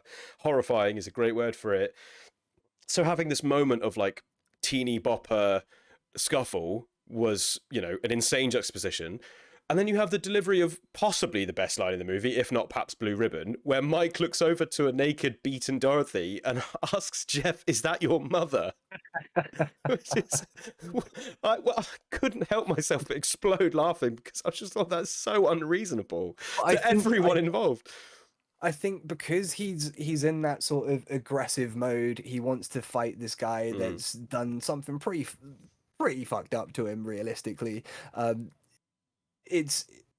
That's sort of the last moment of that with him, because he does immediately apologize and is like quite shaken up by what he's seeing here, and he's apologizing to both of them for the situation, even though, like, realistically, I don't know necessarily what he's got to apologize for other than trying to start a fight. But yeah, he's very apologetic after seeing this naked, beaten, and assaulted woman who is very clearly spent the night and potentially most of the day being attacked by Frank Booth and maybe his gang as well. But then I don't believe that Frank Booth would let his gang touch her. So maybe it was just Frank Booth just attacking her. But we haven't seen her for the last 24 hours of the movie, essentially. So last time we saw her was the night before. So God knows what's been happening to her for the day. Just now we see her completely naked and scarred, bruised, yeah, and with a vacant stare into the distance. She's Yeah. like a zombie. It is horrifying. I can't really think of a better word for it. So they take her back to Sandy's home, and so as they're driving away, they get in the car, and Sandy says, "Watch out for Mike."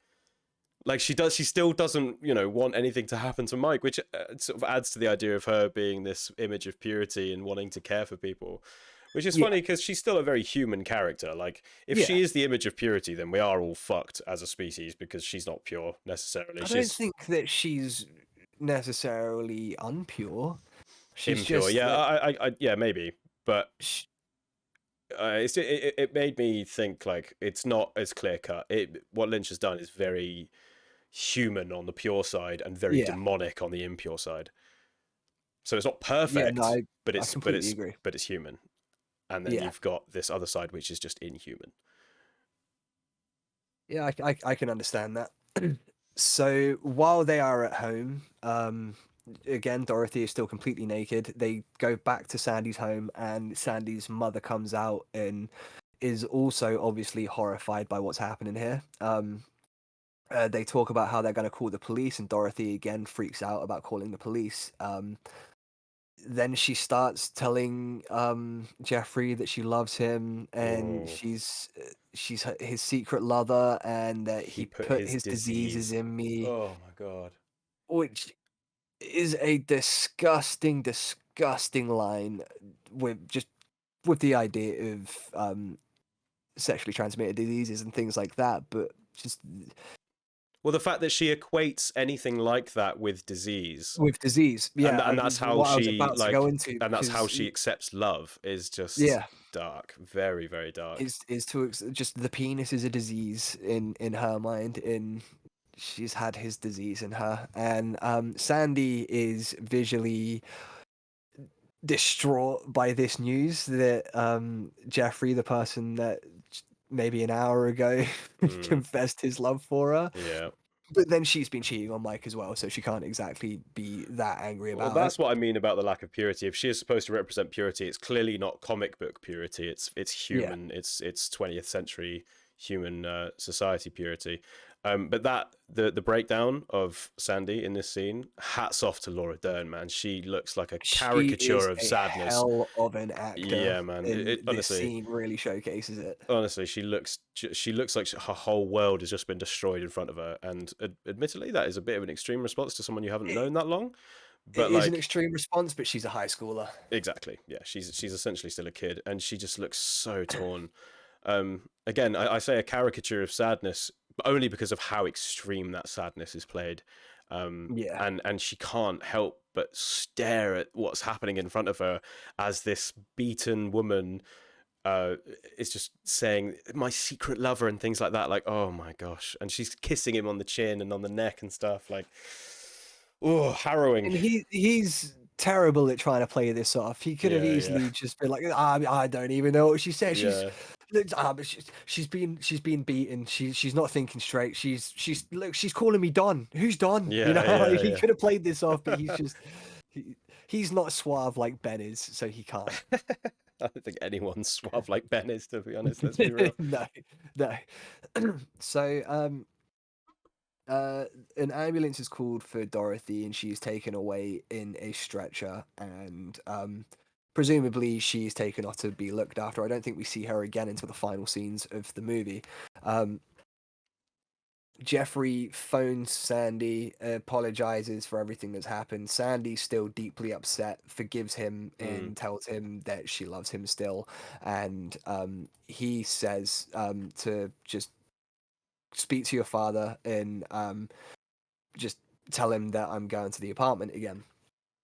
While Jeffrey's going to the apartment, meanwhile, there is a raid happening on Frank Booth's home, Scene is which so cool, man.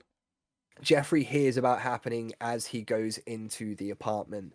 As he goes into the apartment, he finds Don is there tied up. He's dead. He's taken a bullet to the brain. With a blue velvet wedge in his mouth. Shoved in his mouth, which has happened a few times.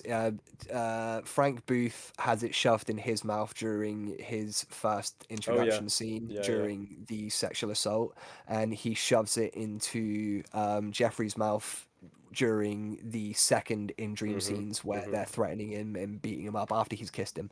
So the blue velvet being shoved in people's mouths. It's almost like the kiss of death. It's like a Yeah. symbolic like touch Like, of death thing. and it's specifically only against people that have had a sexual connection with Dorothy, With as well. Dorothy, yeah, and she is the blue velvet. She sings Blue Velvet. Yeah.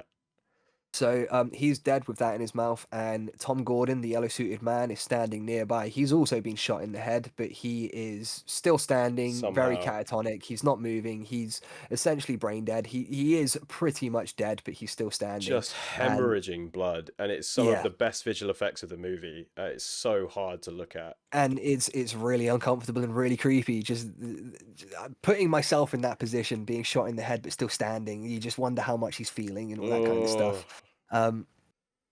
But he overhears on Tom Gordon's walkie-talkie, because obviously he's a cop, that the raid on Frank Booth's house is happening. So he thinks that he is safe now, and he decides he's going to leave, because he's just going to let the police find Don and Tom Gordon, and he's just going to wash his hands of this now. Do you see the raid happen here?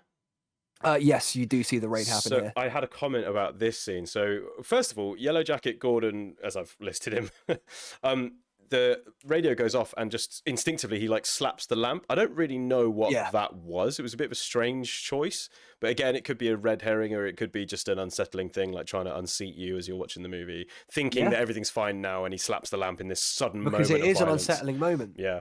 But then you see, and I think before that moment, I'm wondering if he's a corpse that's just like rigor mortis is setting and he's just standing. So that's the moment where it's like, oh fuck, he's still alive. That's horrific. You know what? That's probably it. Now I think about it, it's to symbolize to anyone that was still wondering if he's still alive that he is technically still alive, just dying.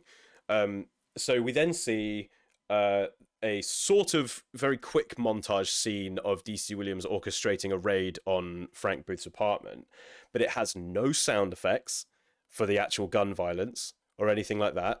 And I think what I read into that is that it doesn't really give you the action, and therefore it doesn't give you the satisfaction of the goods part of that resolution. Do you see what I'm saying? Yeah. Do you see what I'm saying? So Lynch has gone, okay, yeah, the good guy gets the bad guy, but I'm not giving you that because you don't deserve that. You don't get to have this victory moment. And because we can see it happening, we know it's happening, but you don't hear the gun violence and you don't hear any kind of like successful music, orchestra score or anything like that. It doesn't give you the satisfaction. Yeah. Yeah, no, I like that. And the thing with David Lynch that you'll find, despite the fact that a lot of his works have some moments of very, very extreme and brutal, shocking violence, he's not a person that likes violence. And a lot of the time, he's got it there because there's no moment of violence in his stuff that is satisfying to me, like there is in most action things or even a lot of horror things. I take a lot of satisfaction in the gore and the violence and things like that, whereas there's no point in his stuff where something violent happens and I think, hell yeah. I'm usually deeply shocked and disturbed by the things that happens, and that's because in real life violence is shocking and disturbing, and it's never nice regardless of what it's for. And even though these people that are being shot in this apartment block are disgusting, disgusting pieces of shit that deserve to die, you don't deserve to be satisfied seeing it happen. No, exactly. I think if anything, that was why there's no sound there. Even the good resolution is unsettling. Yeah, because it's still death and destruction. Exactly, and I think a common theme is that even though you do see scars on people, like a lot of the scars that are left from these circumstances are not things you can see. Which leaves again an undertone of like the longer lasting effects of these kind of violent encounters. Yeah, I can definitely see that. So anyway, meanwhile, while that's happening, you've got Jeffrey, who's decided that he's just going to leave and let the police handle the rest of it. He doesn't need to be at the apartment anymore. But as he's leaving, he sees the well-dressed man downstairs and he's coming up towards the apartment. The well-dressed man looks up and sees him, so Jeffrey scrambles back to the apartment as the well-dressed man runs up the stairs. That moment when he looks up, the well-dressed man looks up with the fake eyebrows, it actually made me like audibly laugh, because in my notes I just put, I mean, that is clearly Frank. And it's hysterical. I mean, the first photo you see him in is like, this is obviously this is Frank in disguise. Yeah, this is ridiculous. It's like how the Mighty Boosh used to do characters, isn't it? It's like how the Mighty Boosh used to just stick a beard and some, like we talked about in Team America when they just give Gary brown face and some tufts of hair. Like it's the real life version of that. And a very similar thing happens in Twin Peaks. A character fakes their death and they come back as a Chinese person, and it's a woman coming back as a Chinese man. And they have a lot of dialogue in the second season before it's even revealed that it's this character. But you know from the get-go, it's fucking hilarious. And this is just, or that's more of this, essentially. Right. So, in actually kind of quite a clever moment, I think. Jeffrey grabs the walkie-talkie and he speaks through the walkie-talkie to speak to Detective Williams, or I think Sandy's on the other side of it. Someone is, and he says, I'm in the apartment. I'm hiding in the back room. Please hurry up." Mm. And the well-dressed man comes in, reveals that it's Frank Booth by taking the disguise off, and is basically calling out to Jeffrey, calling him an idiot, saying like, I've got a police walkie-talkie, right? I Yeah. can hear you. I know exactly where you're hiding, and I'm coming." But Jeffrey's hiding in the closet he was hiding in earlier, Just not in the like back John room, so Travolta, he he's is back in the closet. back in the closet. He's kind of he's bought himself some extra time, which is good. Frank Booth goes into the back room and starts firing and is shouting, trying to threaten him. And in that moment, Jeffrey quickly leaves the closet and grabs Tom Gordon's gun. But at this Another moment, brilliant moment. I mean, another definitely brilliant moment. I thought that was Yeah. really from Jeff. That was excellent planning, or not planning, but excellent reactivity. But Frank hits the gas again. In this moment, he's still hitting the gas, and all I thought at that moment is that must be some good shit. If this of all times is when you're hitting it, oh my god! Something I've taken from that, because every time you see Frank Booth hit that, he ends up sexually assaulting someone afterwards. It makes me wonder what he if was going to do to Jeff.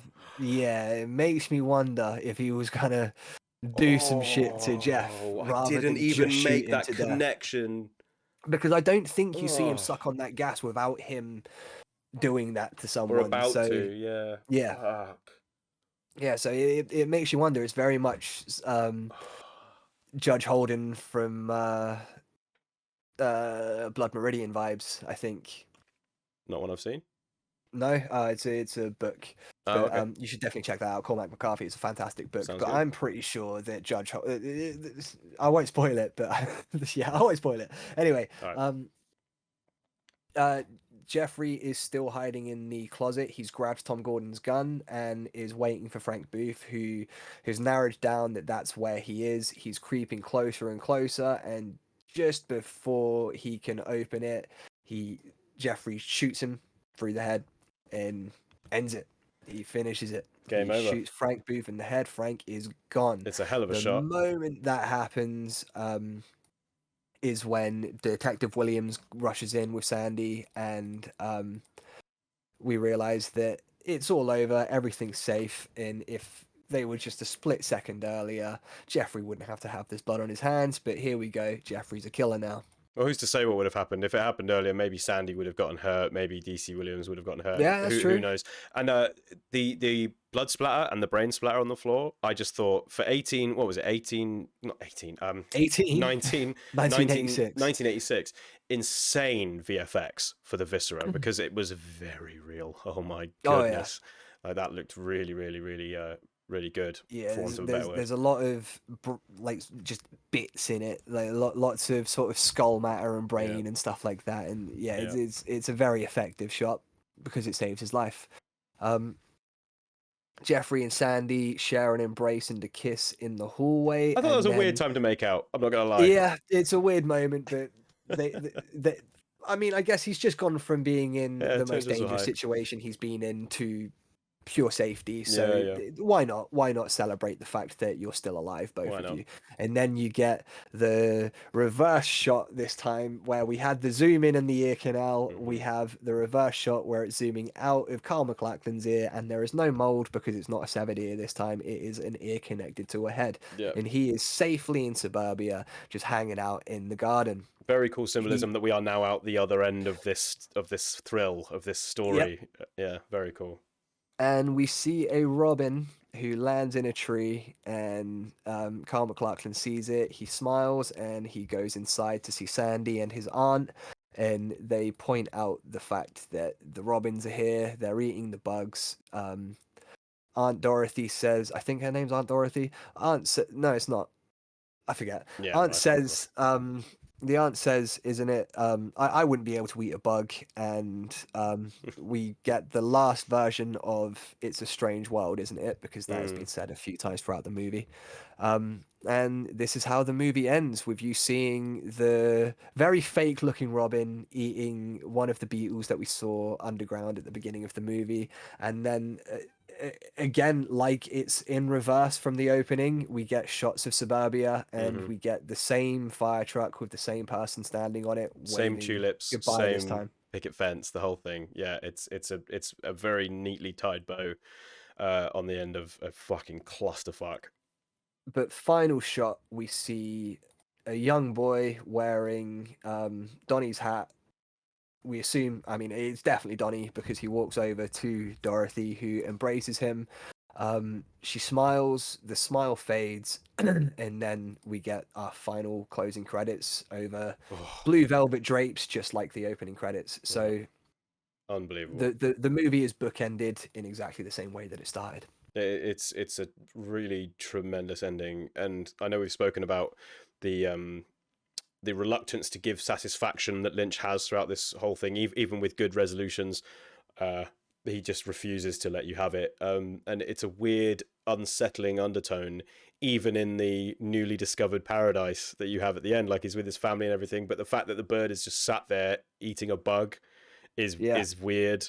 You know, his dad is back up on his feet without any explanation as to what happened. I found that kind of weird. The fact that they I don't don't even think his address dad it. says a word through the entire movie It's either. very strange. It's very strange. So you have this like, oh, everyone survived, lived happily ever after, but it doesn't feel good. No, no, it doesn't. You've got Dorothy and Donnie, who are most definitely going to be scarred for the rest of their lives Yeah, after what they've been through. And you don't even know what Donnie's been through. You just know that he's been kidnapped and held away from his mum. But yeah. God knows what he's been through. He seems happy at the end. Monica seems not Monica. Dorothy seems happy at the end, but there's definitely scars there, Yeah, unfortunately. just to read verbatim what I wrote as the movie ended, I put absolutely batshit movie. Really enjoyed the surrealism and the return and the following return to quietude of the beginning at the end. Yeah, Great dialogue throughout, awesome characters, great story beats and twist. The movie also doesn't prescribe to the standard 80s flamboyancy. Like no. it has color and it has high color contrast, but so many of those 80s movies suffer from this flamboyancy and this need to be loud and funny and extra. The neons and stuff too. Exactly. And I think a lot of Yeah. the movies at that time are hamstrung by that. And it was actually weird to think of it in the context of this movie, but it was actually such a relief to watch an 80s movie that didn't have that. Um, Yeah, well, I mean, it feels like a 50s movie. It mm, feels like a classic noir movie just done in the 80s. So yeah. it's definitely a strange watch for reasons like that. It is quality. As far as like just movie making goes, it is brilliant. Really rattling at times, but it all serves a really satisfying film about this guy who finds himself stuck between these two worlds and two women. But I still, for the life of me, can't figure out why he made those choices. And I guess No, it's just up to who he is as a person. Like it's just the decisions he made or not the decisions I would make at any given point, really, other than maybe towards that's the end. yeah, I think that's definitely a part of it. And then I think another part of that is just as it is in dreams and nightmares, when do your decisions make any sense? Yeah, absolutely. Absolutely. Yeah, I thought it was absolutely brilliant.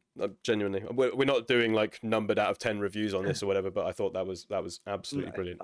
I definitely don't care about scores and stuff like that. No. I think it's arbitrary. How do you score a movie? You know, like I guess you can score your level of enjoyment, but Mm, just I would rather just tell people that I enjoyed the hell out of this movie. hmm Would you recommend it? Do you think? Oh, I actually wouldn't. No. I don't think I would recommend this movie to anybody. Wow. But Nobody. well, it Even was me, if you found out that I hadn't seen it. well. That's the thing. If I knew you were a cinephile, as I do, and if I knew someone like this random person was like really into movie making, and I knew that they had the strong enough constitution not to take the story to heart, then yes, I would recommend it. But Yeah. to anyone else, like the standard cinema going person, no, I would say don't watch this fucking movie. And I think I feel that way about just about everything that Lynch has done. As much as I absolutely adore it, I would find it really difficult to recommend it to people unless I knew that they were trying to sort of Mm, get into film in general, because I think Lynch is definitely an important, very, very important filmmaker. And if you're getting into film, then he's someone that you should definitely check mm, out a couple of times. But yeah, it's difficult to recommend just because of how strange they are. Yeah. Unsettling. How We said it. it is unsettling, but I can definitely see certain people looking at most of it and just thinking it's just laughably bad. Whereas, like, I find it deeply unsettling. Some people will just find it pointless and shit, you know. So I guess it I would depends on find it how. difficult to recommend. Yeah, it depends on how cerebral that person is, I suppose, or Yeah. how how cerebrally they experience media. Like, someone could be hyper intelligent, super analytical, but they just want to sit down and watch movies purely to be entertained, and that's it. Yeah. Which I also Yeah. appreciate sometimes. I like watching Yeah, movies which just to it's be completely mindlessly fair entertained enough. sometimes. But yeah, I think I understand more now, having seen it, why the cinema world was so devastated by his death earlier Yeah. in this year. And yeah, I understand a lot more about why he would be considered so important as a filmmaker, I think. There are plenty of people that you can compare to Lynch. There's plenty of art house directors that you can compare to Lynch, but he was truly one of a kind. And you can see that on full display in this film. I think that this is, out of all of like his movies, the non-studio ones, I think this is probably his most straightforward. You can easily sort of read the plot and stuff like that. His other movies, it's a lot harder. They're a lot art housey. I think this is a sort of nice introduction into real Lynchian stuff for Do you you. think that might be by virtue of it being a genre movie? But yeah, yeah, I guess so. I can definitely, yeah, because you do need to sort of fill those archetypes, and you do need to have sort of the plot, the conspiracy, and stuff like that to be a noir movie, and that was definitely Lynch's intent. So yeah, I can definitely see that it's probably because of that. Mm. I can't think of any one of his other movies that is maybe as sort of straightforward as a genre film. Okay. I think it's definitely a testament to how well the movie was executed, and hit the mark on what I assume it was trying to do. And I'm not going to put too fine a point on what it was trying to do, because I think if you listen to the rest of this podcast, you'll understand what this movie was getting at. But it's a testament to him and to the movie itself that I was nervous about doing this episode today. After watching it, I was nervous about talking about it. Yeah. It's terrible, and all sympathy in the entire world to anyone that has to go through any of the shit, even remote fractions of the sort of shit that we saw in this movie, because it happens all the time and it happens every day, and it is a horrible reflection of society. People like Frank Booth do unfortunately exist, but goddamn, the fact that Lynch didn't flinch away from making this fucking movie, it's just awesome. It is. I think it's awesome, but I'm in a very strange position where I don't think I could recommend it to anybody. Yeah, I would recommend it to a certain kind of person. Yeah. But yeah, most people in my life, I wouldn't say check out Blue Velvet. No, absolutely not. Right, should we check out some reviews and wrap this up? Yes, go for it. So, I completely forgot that was something we do, and I didn't really prepare much for it. That's all I right. do know what Roger Ebert said. Let's save that one for the last, because he usually comes out with the best stuff. I mean, do you know Mark Commode at all? I don't know the name. So he's a British film reviewer who is, I want to say like me, but he's a lot smarter than me, and he's big into horror movies, much like I am. I think like I share a lot of those sorts of sensibilities with him. He hated this movie when he first saw it, to the point of he walked out and like kind of almost refused to review it because like it was just like disgusting and horrifying to him. So Only he- to so he rewatch didn't- it a few years later and be like, you know what, like just a movie disgusting me isn't a bad thing. No, As long exactly. as like there's Like- sort of a point to it, and that's what the movie's trying to do. So he did sort of reevaluate it over the years. I Which love is good. that. That's what I was going to say. Is if a painting upsets you, it doesn't mean it's a bad painting. You've got to look at why. Yeah, exactly, right? Like, it can still be a quality painting. If it upsets you because of the imagery, it doesn't mean it's bad. And I find This that some movie critics can upsets do the that. hell out of me. Oh yeah, Like, I don't know if I will ever watch it again. If I do, it's not going to be in 2025. That's for damn sure. Yeah, I will definitely watch it again, but I think it'll be a few. You've years watched it soon. I've three watched it times three this fucking week. Times this week. I Yeah, can't man. imagine what you're feeling. It's because I was hosting this one, and I was there's a lot to this movie. So, a really interesting one right off the bat. I'm just taking these from Wikipedia, so take of that what you will. If this is what critic Janet Maslin of the New York Times said, Mr. Hopper and Miss Rossellini are so far outside the bounds of ordinary acting here that their performances are best understood in terms of sheer lack of inhibition.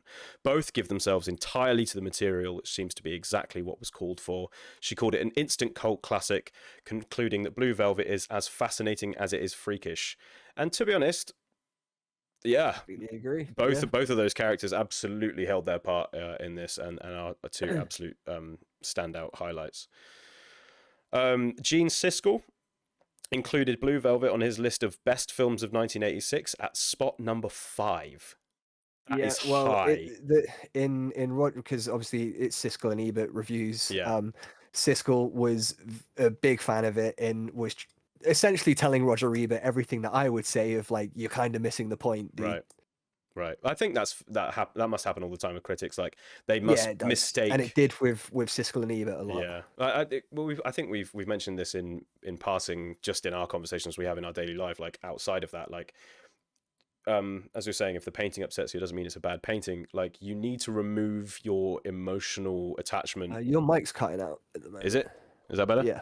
You need to, like, remove your emotional attachment to what you think day to day if you're going to critique something like a piece of art. Like, you just have to. There's no way. You can't put yourself in it. You can't get in your own way there. Oh god, there's so many on here. I mean, David Lynch was clearly accused of misogyny a lot by a few different people. Paul Attisano of the Washington Post says the film showcases a visual stylist utterly in command of his talents, and that Angelo Badalamenti contributes an extraordinary score, slipping seamlessly from slinky jazz to violin figures to the romantic suite of a classic Hollywood score. And yeah, absolutely, I loved the music in this. I completely agree, and there's a lot more of that to come in Twin Peaks. So he says after that Lynch isn't interested in communicating, he's interested in parading his personality. The movie doesn't progress or deepen, it just gets weirder and to no good end. I can kind of see why someone would feel that way. Yeah. I can definitely see why someone would feel that way, but I completely disagree. Yeah, no, I mean, that's valid. I think it does progress as a story, certainly as a thriller, but I can see why someone might just be like, what is going on? Because of the choices that Jeff makes. None of them are sensible choices. I think David Lynch is definitely interested in having a conversation about human nature. That's valid. And that's kind of what the movie is about. Yeah. Like, just the general darkness that is in human nature. And like there's no reason why evil should be in suburbia, but it fucking is. But it is, yeah. And you know what? There's foreshadowing of that, surprising absolutely no one, really early with the violent existence of bugs being shown. And I put this in my notes, so it reminds me of like my favorite band in the world, Every Time I Die. There's a song called The Holy Book of Dilemma. Go check it out to anyone that loves chaotic punk metal. And it goes, insect lust or insect love, there's no telling them apart if you're not a bug. And then after that, it goes, now, if you're a bug in insect love, then you only do things with other bugs. But if it's lust and survival is a must, then the things that you do are to other bugs. So it's with or to. And I love that, like, kind of flip between the two, because that's kind of sums up what this whole movie's about. Yeah, pretty much. It's like they've seen the film. Yeah, possibly. I mean, I'd be surprised if there wasn't some influence on that, because it was so on the money. Before we go on to the Metacritic and Rotten Tomatoes ones, do you want to tell me the Roger Ebert?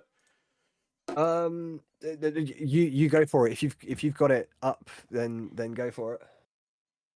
And you know how hard it is for me to get it up, especially after seeing this. Well, he essentially just thought that the violence, and especially the sexual violence, was pointless and just used for shock value. And interesting. Essentially, he kind of judged fuck, what's her name? 2 seconds.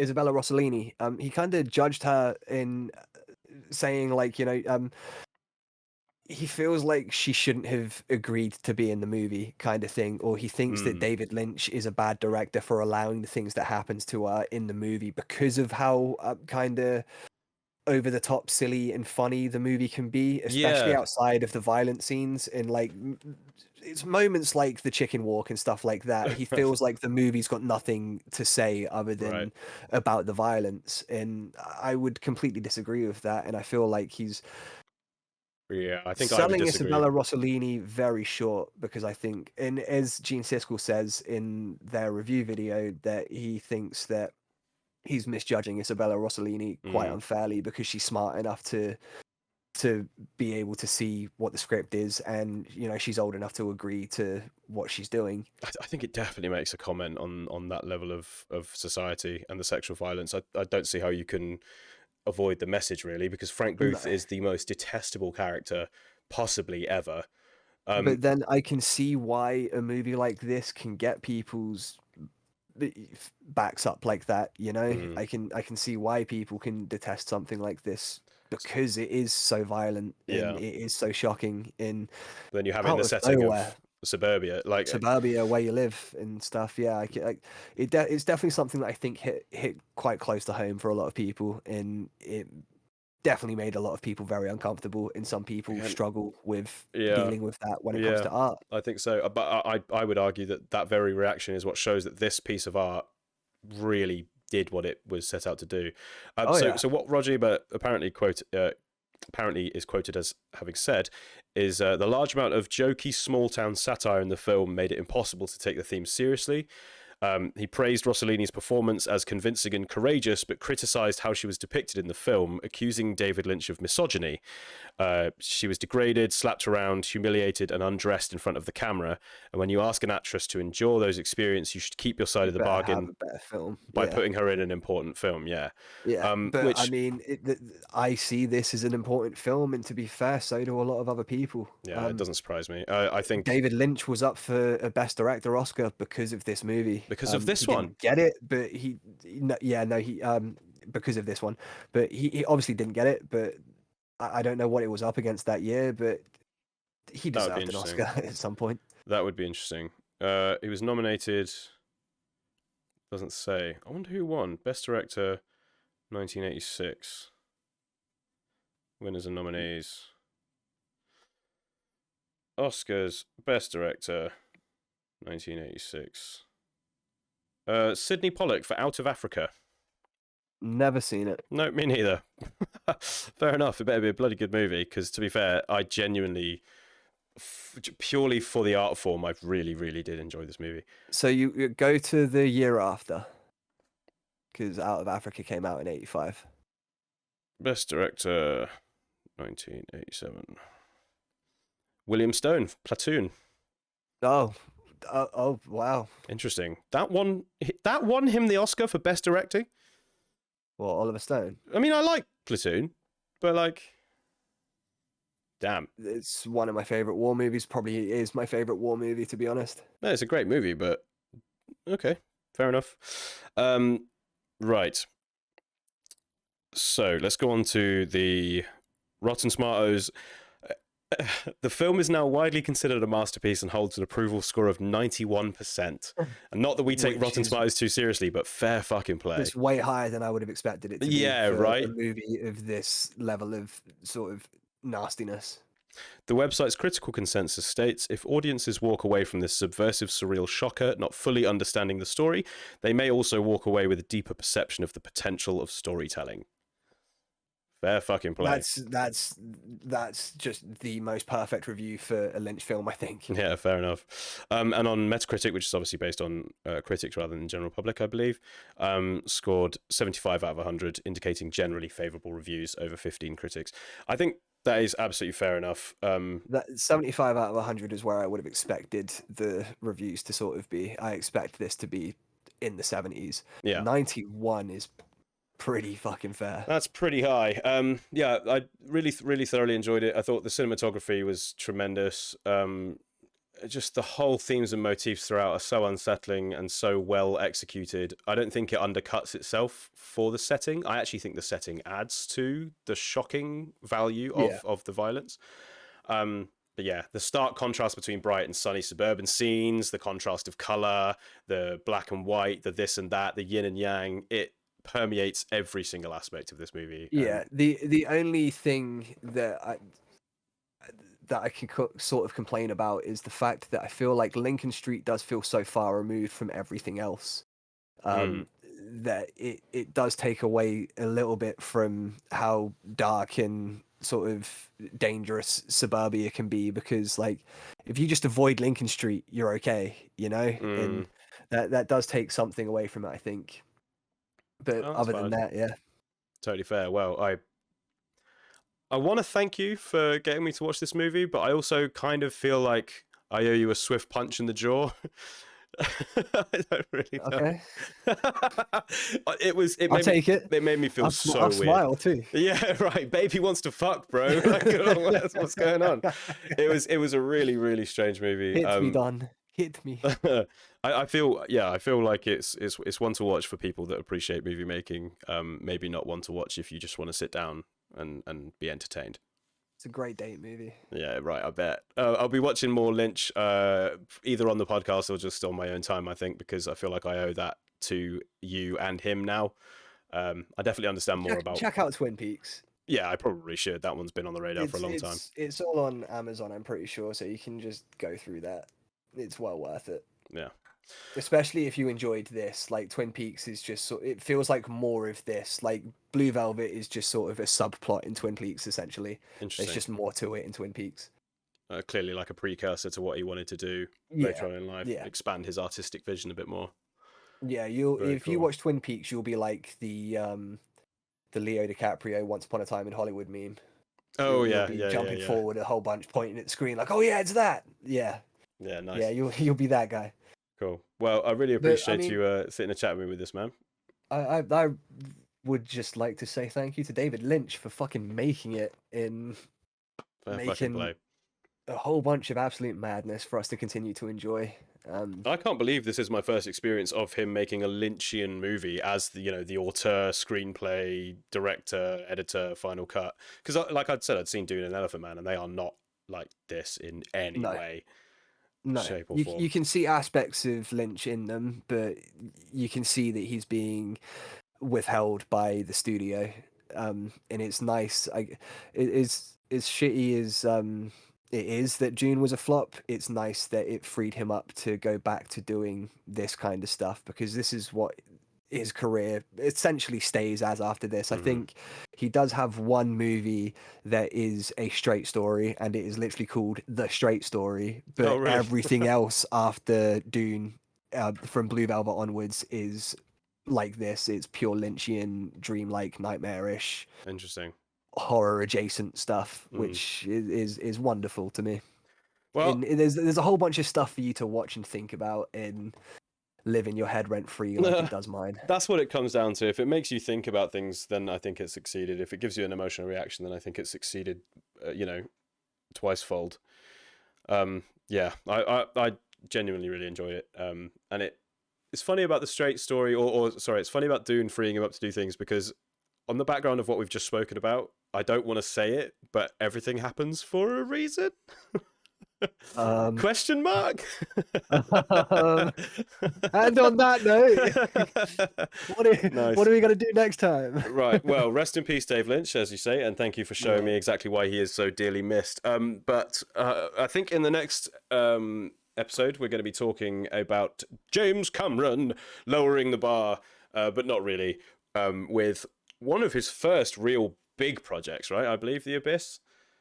I would guess so. After Terminator really sort of put him on the map, I think this is the first thing he did after that. Nice. And this is one of his movies that I've seen the least. I've seen it once, and I would have been I was definitely not a teenager when I saw it. So no. 11-ish. I do not remember any of this movie. I remember some weird CGI like bubble things. Yeah. And that's kind of it. I think it'll be a lot more fun and a lot more relaxing than this one.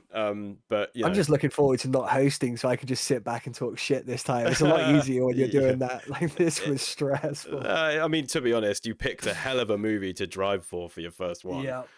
I slightly regret that, but that's David Lynch's fault because he died this year, and I couldn't not. Well, there we go. Also, maybe in future, if we don't confirm what movie we're going to do, it won't restrict us to releasing these in a certain order.